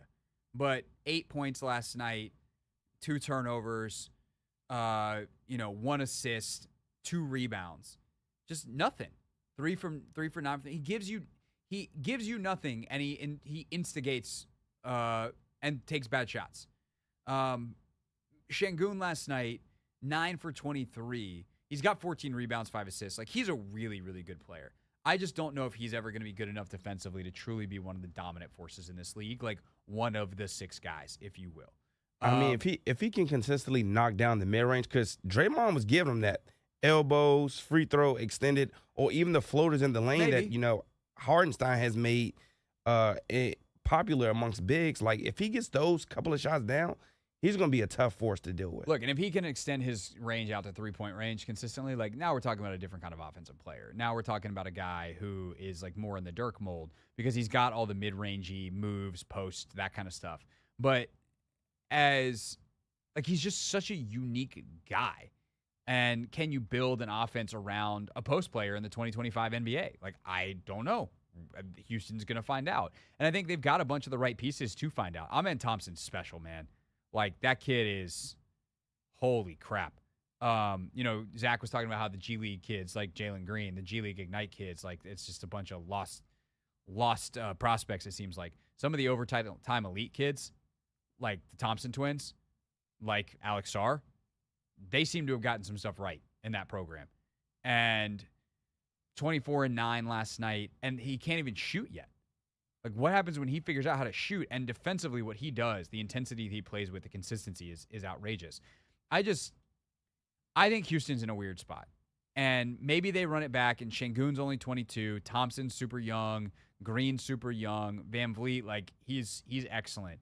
Maybe that's enough of a core with guys like Jabari Smith and Tari Eason and Steven Adams, as a vet, and if they can get some, Jayshawn Tate and Cam Whitmore and some of these guys, Reed Shepherd, who was a top 5 pick in this past year's draft, like, if they get development, maybe they do have enough. Maybe they do. But I still think, and like, they are so reliant on Alperen Şengün in the 2025 NBA as a primarily post player, developing into something special. Or if you look like here would be the question. For the next 7 years, would you rather be the Wizards or the Rockets?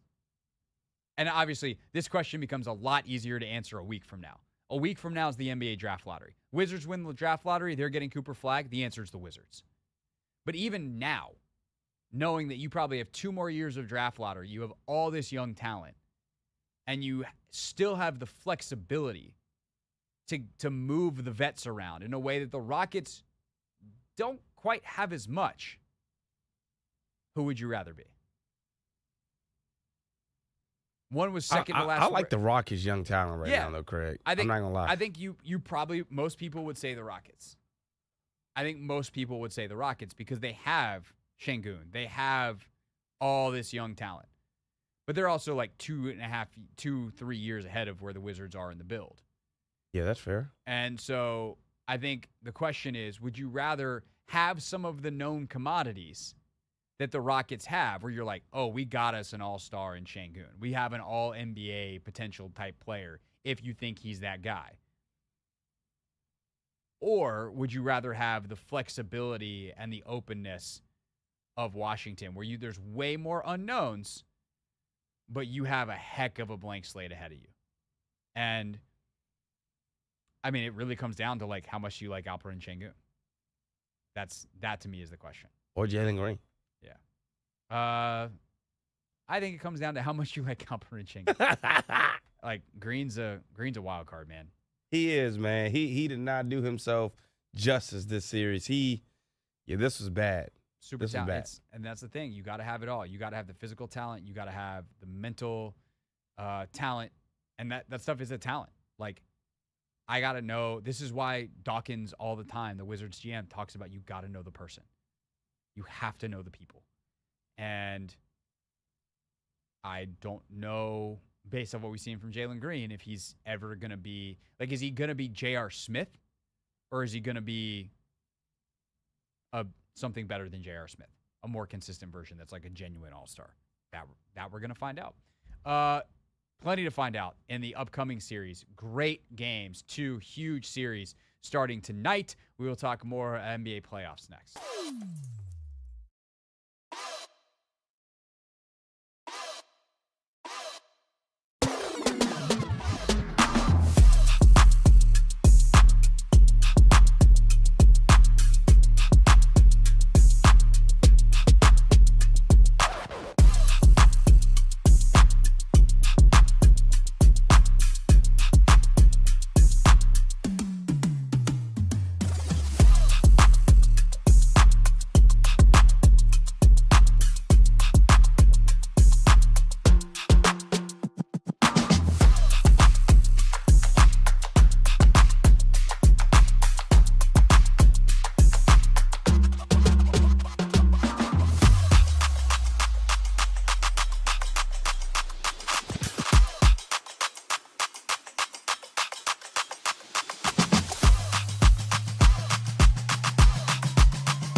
Hoffman Show. We're on the Team 980. We're always live as well on the free Odyssey app. We're streaming live on YouTube too at the Team 980 if you want to check us out there. Tonight, NBA continues with, or the NBA playoffs continue.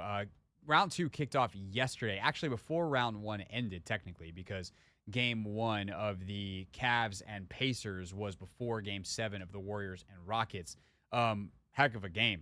Indiana knocks off Cleveland 121-112. Game 2 of that series is Tuesday, 7 o'clock, and then game 1 of Warriors T-Wolves follows at 9:30. But tonight, Anthony, you got Knicks Celtics, and then you got the MVP showdown between the Nuggets and the Thunder.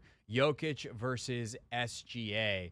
This Knicks Celtics series is really interesting because you got a bunch of dudes who historically have played really well against the Celtics. Mikal Bridges was awesome against the Celtics in his career with the Nets. Jalen Brunson is built for big moments and has played pretty well against the Celtics over the years. But you have a Celtics team that has just absolutely destroyed the Knicks this year, that have said, oh, you want to play with the big boys in the Eastern Conference? We are the big boy, and all we're going to do is give you noogies. And by noogies, I mean hit 1,000 threes. What was it that Harper said earlier? 84 threes in 4 games. It's 84? That's 21. I should be able to do that math off the top of my head. That's really bad by me. Hey, we're going to continue to work on our math on this show. No, we're not. 21 threes a game is brutal. But, this Knicks team has had a chance to obviously play together all year. OG Anunoby now fully integrated. Bridges fully integrated. Like, I think, in a series where often I always think NBA series come down to matchups. I don't think the matchups are that crazy for New York in this series. Like, you've got OG, who's probably going to get the bulk of the minutes on Tatum. Bridges right there, too. If I had to pick 5 guys, 10 guys in the Eastern Conference to try and guard Jason Tatum, those guys might be on the list. Like, OG's a really good defender. He's big. He's one of the few guys that's, like, as big and strong as Tatum, especially strong because Tatum has just, like, bulked up, and it's just, like, a monster now. But you have OG, and then Mikal can deal with Brown. Brunson dealing with Derek White as opposed to Drew Holiday, I think, is big because Holiday's length and lateral speed we would think would be a bit of a bigger problem because he's also so strong. Like, Brunson just muscles everybody. And Derek White's really strong, but he's not as strong as Drew Holiday. So I like that matchup a little bit better for Brunson compared to Holiday. And then the other big one is the bigs. Like Porzingis and Cat, that one's, if one of those guys has a monster series, that might be enough to tip it. So I do think, then obviously you've got Josh Hart floating around as well. So like there's plenty of interesting matchups in this series, and I think it might come down to some of these other guys for Boston, and can a fresh rotation of guys like Peyton Pritchard, Luke Cornett, et cetera, the depth guys for Boston, knowing that Thibodeau is only going to play like 6 guys, can they wear them down over the course of a series? Or does New York get scrambled defensively, give up 1,000,000 threes, and this thing's over in 4 or 5 games? Man, this Celtics team is too good, Craig. They're nasty, man. I don't think the Knicks have a chance at all. I mean, Zach, he pointed out the fact that the Celtics really shoot the three at an extraordinarily high clip. The Knicks in their series against the Pistons, the most threes they made in a game was 15. After that, 12, then 10, then 8. I'm just like, you can't win games in today's modern NBA shooting, or making 10 threes unless you're playing against another team like the Pistons that's also only going to make 10 threes. So, like, I think there's a disadvantage for the Knicks. And then also they just have so many bodies to throw at Jalen Brunson. And I think in the series against the Pistons, the Knicks got so reliant on just giving Jalen Brunson the ball and relying on him. The Celtics aren't going to allow one person to beat him. So no, that's totally fair too. I talked about White as like the main guy probably, but I think Jaylen Brown's going to see time on Jalen Brunson. Jason Tatum might see some time on Jalen Brunson. And like, if you're Jalen Brunson and you're used to bullying smaller guards, like all of a sudden you got Jason Tatum on you with his wingspan and his strength, good luck, man. Not that he can't do it because Brunson's that good, but like, sheesh, that's tough. Yeah, it's gonna be a lot of tough buckets. And he posted up Cade a little bit and scored on him, but the defenders on the Celtics, man, they all defend. Like, this is what they're about. This is their identity. So I think it's just gonna be some tough sledding for Jalen Brunson. I'm also making him guard like crazy. I'm like, Peyton Pritchard, when you're in the game, you're picking up Brunson 94 feet. You are running him like crazy around the three-point line. We're going to run you off a million screens, and we're going to just try to exhaust you. Like, if you're Tibbs and you're going to play these guys 46 minutes, yep, it's going to be – it's not going to work. You can't possibly do that against this team. Then, like, what kind of chance do you give the Nuggets to upset the Thunder? Because Vegas thinks there's basically no shot this is going down. I definitely think they're going to lose tonight by like 20. I say it goes 6, maybe. See, I actually, like, there's some interesting matchups. Like, one for Oklahoma City. Who's guarding Jokic? I mean, they ain't really got too many bodies to throw at them. Because they got bigs, but they're like, Chet will be sent into the next county by Nikola Jokic. He's too big. So small. Now are you going to play Hartenstein more? Try to bang bodies a little bit? Is Jalen Williams big enough? Like, I think that's pretty fascinating because obviously Chet has the mobility, but can Nikola Jokic literally just bury him under the basket? Have you seen his numbers against the Thunder this year? He's averaging a triple-double. Averaging a triple-double and they split, in wins and losses. It's crazy. So Oklahoma City lost 14 games all year. They played Denver twice. They split. So a team that went 68-14 went 2-2 against this opponent. Yeah. It's not crazy that Denver competes in this series. I think ultimately they'll have too much depth. You know, if you're Jamal Murray, like, you have to be ultra consistent, and you're going to be guarded basically the entire series by probably Shai Gilgeous-Alexander and Alex Caruso. Maybe you get some Lou Dort thrown at you. Like, that's pretty rough. Yeah. So I definitely think that it is going to be really tough, and they're going to need, they being Denver, is going to need like a Michael Porter Jr. series unlike we have seen, an Aaron Gordon series unlike we have seen. But I do think that this is not a foregone conclusion, and you do have to, you know, as great as Shai is, I think Jokic is still the best player on the planet, and typically the best player in the series wins, and the best player in the series is on the Denver Nuggets, even if the best team is, I think, very clearly the Oklahoma City Thunder. Yeah, I mean, I think you just mentioned the others, the Michael Porter Jr.'s and the Aaron Gordons. If they step up, man, Christian Brown, you got a chance. Like, of course. But the thing is, like, the likelihood of them stepping up is less because they're not as good as the other guys on Oklahoma City who have been stepping up all year, and it's kind of who they are as players, this younger crop that's emerging for Oklahoma City. That's just, they're good, man. They're just, 68 wins is no joke. A 12, almost 13-point differential during the regular season. That's championship caliber stuff, and they're going to have this real test. We'll talk more about how these game ones go down tomorrow, as well as taking a deeper look at the Warriors-Timberwolves series. When we get back, it is time for Real Things Real People Said in Real Microphones as we wrap up shop on a Monday.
Wrap it up here on the Hoffman Show. Team 980, always live as well on the free Odyssey app. Streaming live on YouTube, too, at the Team 980, where we got 5,000 subscribers. Appreciate everybody. Let's see. Actually, let me check the old thing. Let's see what we got here. We're going to do that. Then we're going to do that. Then we're going to click over here. And we're 5,003. 5,003 subscribers now, Anthony. Moving on up. Yeah. Just keep on hitting that subscribe button. And you got, all the on-demand content. So if you miss any part of the show, you want to watch me and Anthony or Sheehan and Max. And we got Russell's stuff coming soon enough as well. Denton's Office exclusive YouTube content just on the site. So you can check that out as well. So we got all that on youtube.com/@theteam980. Tomorrow here on the show, Anthony. So sad. Only 6:15. How are we gonna cram 3 hours of show into 2 hours and 15 minutes? It's a great question, but I think we've done it before. So We have. Some stuff just gets pushed to Wednesday. That is the reality of how time and radio works. So tomorrow on the show, it's a Vibe Check Tuesday. We will take your calls on something Commanders-wise. I have a heck of a mailbag collection right now, Anthony. We're doing our Take Command mailbag tomorrow. And there's a chance Logan and I might not get to some questions. So maybe we'll do we've done this before, mailbag leftovers. So maybe I'll select a couple that I'm like, you know what? I think this is a better Hoffman Show question than a Take Command question. We'll chop it up here on the show. Also tomorrow, Caps getting ready to go. Their series against the Hurricanes. We will have someone on to preview that. Anthony, that is a note to ourselves to book a hockey guest for tomorrow. Maybe we'll circle back with Shinsky from ESPN. He's so good. I had good luck with him. So maybe him. Maybe Wino. We'll figure it out. The possibilities they're not endless. Maybe we'll get Joe B on. Maybe we tell Joe B McDonough was taunting him. How do you think he would respond? I don't know. I don't know either. There's only one way to find out. So we will see if we can get someone on the show tomorrow. Or not see if we can. We will have someone on the show tomorrow to preview the Capitals and Hurricanes tomorrow night. Any other housekeeping we should do, Anthony? I think you got everything. Okay. I do also want to talk about I see this in here for real things. I'm not going to play it today. The Howie Roseman, Adam Peters trade call. I want to talk about that tomorrow because I think it's fascinating. Hilarious. So, it's very, very interesting. We will play that tomorrow. But instead, other things people said into microphones. Real things. We're not going to be sucked this year. Real people. 5 and 11. Not very good. Said into real microphones. The culture is actually damn good. We will play something involving NFC East rivals. This is from do we know where this weatherman is from, Anthony? He is from no. Okay. Anthony might look this up. He might not. The random weatherman somewhere in America who had a joke on behalf of the Cowboys. Or at the behest and now of we the look Cowboys. at our 10-day forecast. It's looking a little bit like those Dallas Cowboys. It's peaking in the 90s. I feel like it'd be better if there was a laugh track. We don't have a laugh track somewhere on here, do we? I don't think so. No, we don't. Found the guy. Oh, what's his name? Where's he from? His name is Ethan Bird. He's a sports director.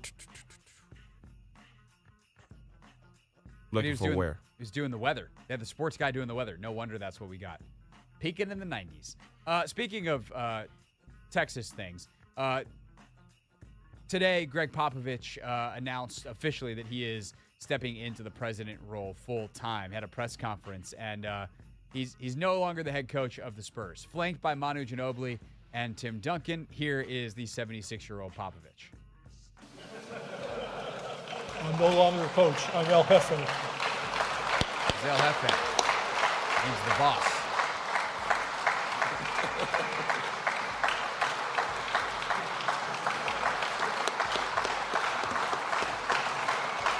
That's it, Anthony. It was just applause. That's it. So the applause. So he's turning around to show off his back, and on the back it says Senor Popovich. That's good. That's good. I just think it's awesome that they've built this thing in San Antonio. San Antonio's like, it's to say it's a small market doesn't really capture how small it is compared to most other NBA markets not named Oklahoma City. Like Milwaukee is enormous compared to San Antonio. And they've just built this dynasty there that's going to live far beyond Popovich. Something to appreciate down there, man. It's incredible. Speaking of Oklahoma City, former Thunder great Russell Westbrook, now with the Denver Nuggets, of course, had a very good Game 7 after some very bad moments earlier in the series. And sometimes you wonder, does Russell Westbrook understand the Russell Westbrook experience? And turns out the answer is yes. It looks like you're almost having an out-of-body experience. Can you describe, are you thinking or what are you feeling in those moments? I think a lot, as much as people may not think. I'm very smart and I understand the game. I understand what's going on. So I am thinking. And I also, just a force, man. I think it's, my ability to be able to be a force of nature on the floor is what I pride myself on. So whatever that looks like, it may be a turnover, it may be a missed shot, but it may be a steal, it may be a dunk, it may be a missed three, maybe a made three. It's going to be all of that. It's going to be everything. So you just take it for how it comes, and whatever happens, you go with it. And I've always been like that. As long as I leave it on the floor and God willing to be able to go out and continue to compete, I'm grateful for it. Ryan Russillo used to have a saying, he probably still does, but he had a saying that I really liked that Westbrook was like the ultimate example of, where he called them 90-10 players, where you love 90% of it and you hate 10%, and you just have to live with the 10%. And obviously, as Russ's age, that 10% might have become a little bit more than 10%. But the fact that he's just like, come hell or high water, I'm going to make an impact on the game, I genuinely appreciated that about Russell Westbrook. Perhaps some discretion at times could be better, but my man's is going to make an impact. Hey, he's going to be him. He's going to change be for him. nobody. That is for sure. That's our show. We'll see you tomorrow here on the Team 980. Unless we have 30 more seconds left. Yeah, we have 30 more seconds. I couldn't remember whether you said 15 or 45. And then I was going to be late for the 15. So, there's that. Have you seen any of the early Met Gala looks, Anthony? I have not yet, but I will be tuning in. Should we do a full fashion recap tomorrow? Sure, why not? Okay, maybe that could be on the show tomorrow. Russell Westbrook won't be there. He's got a basketball game to play. Okay, now our show's over. See you tomorrow.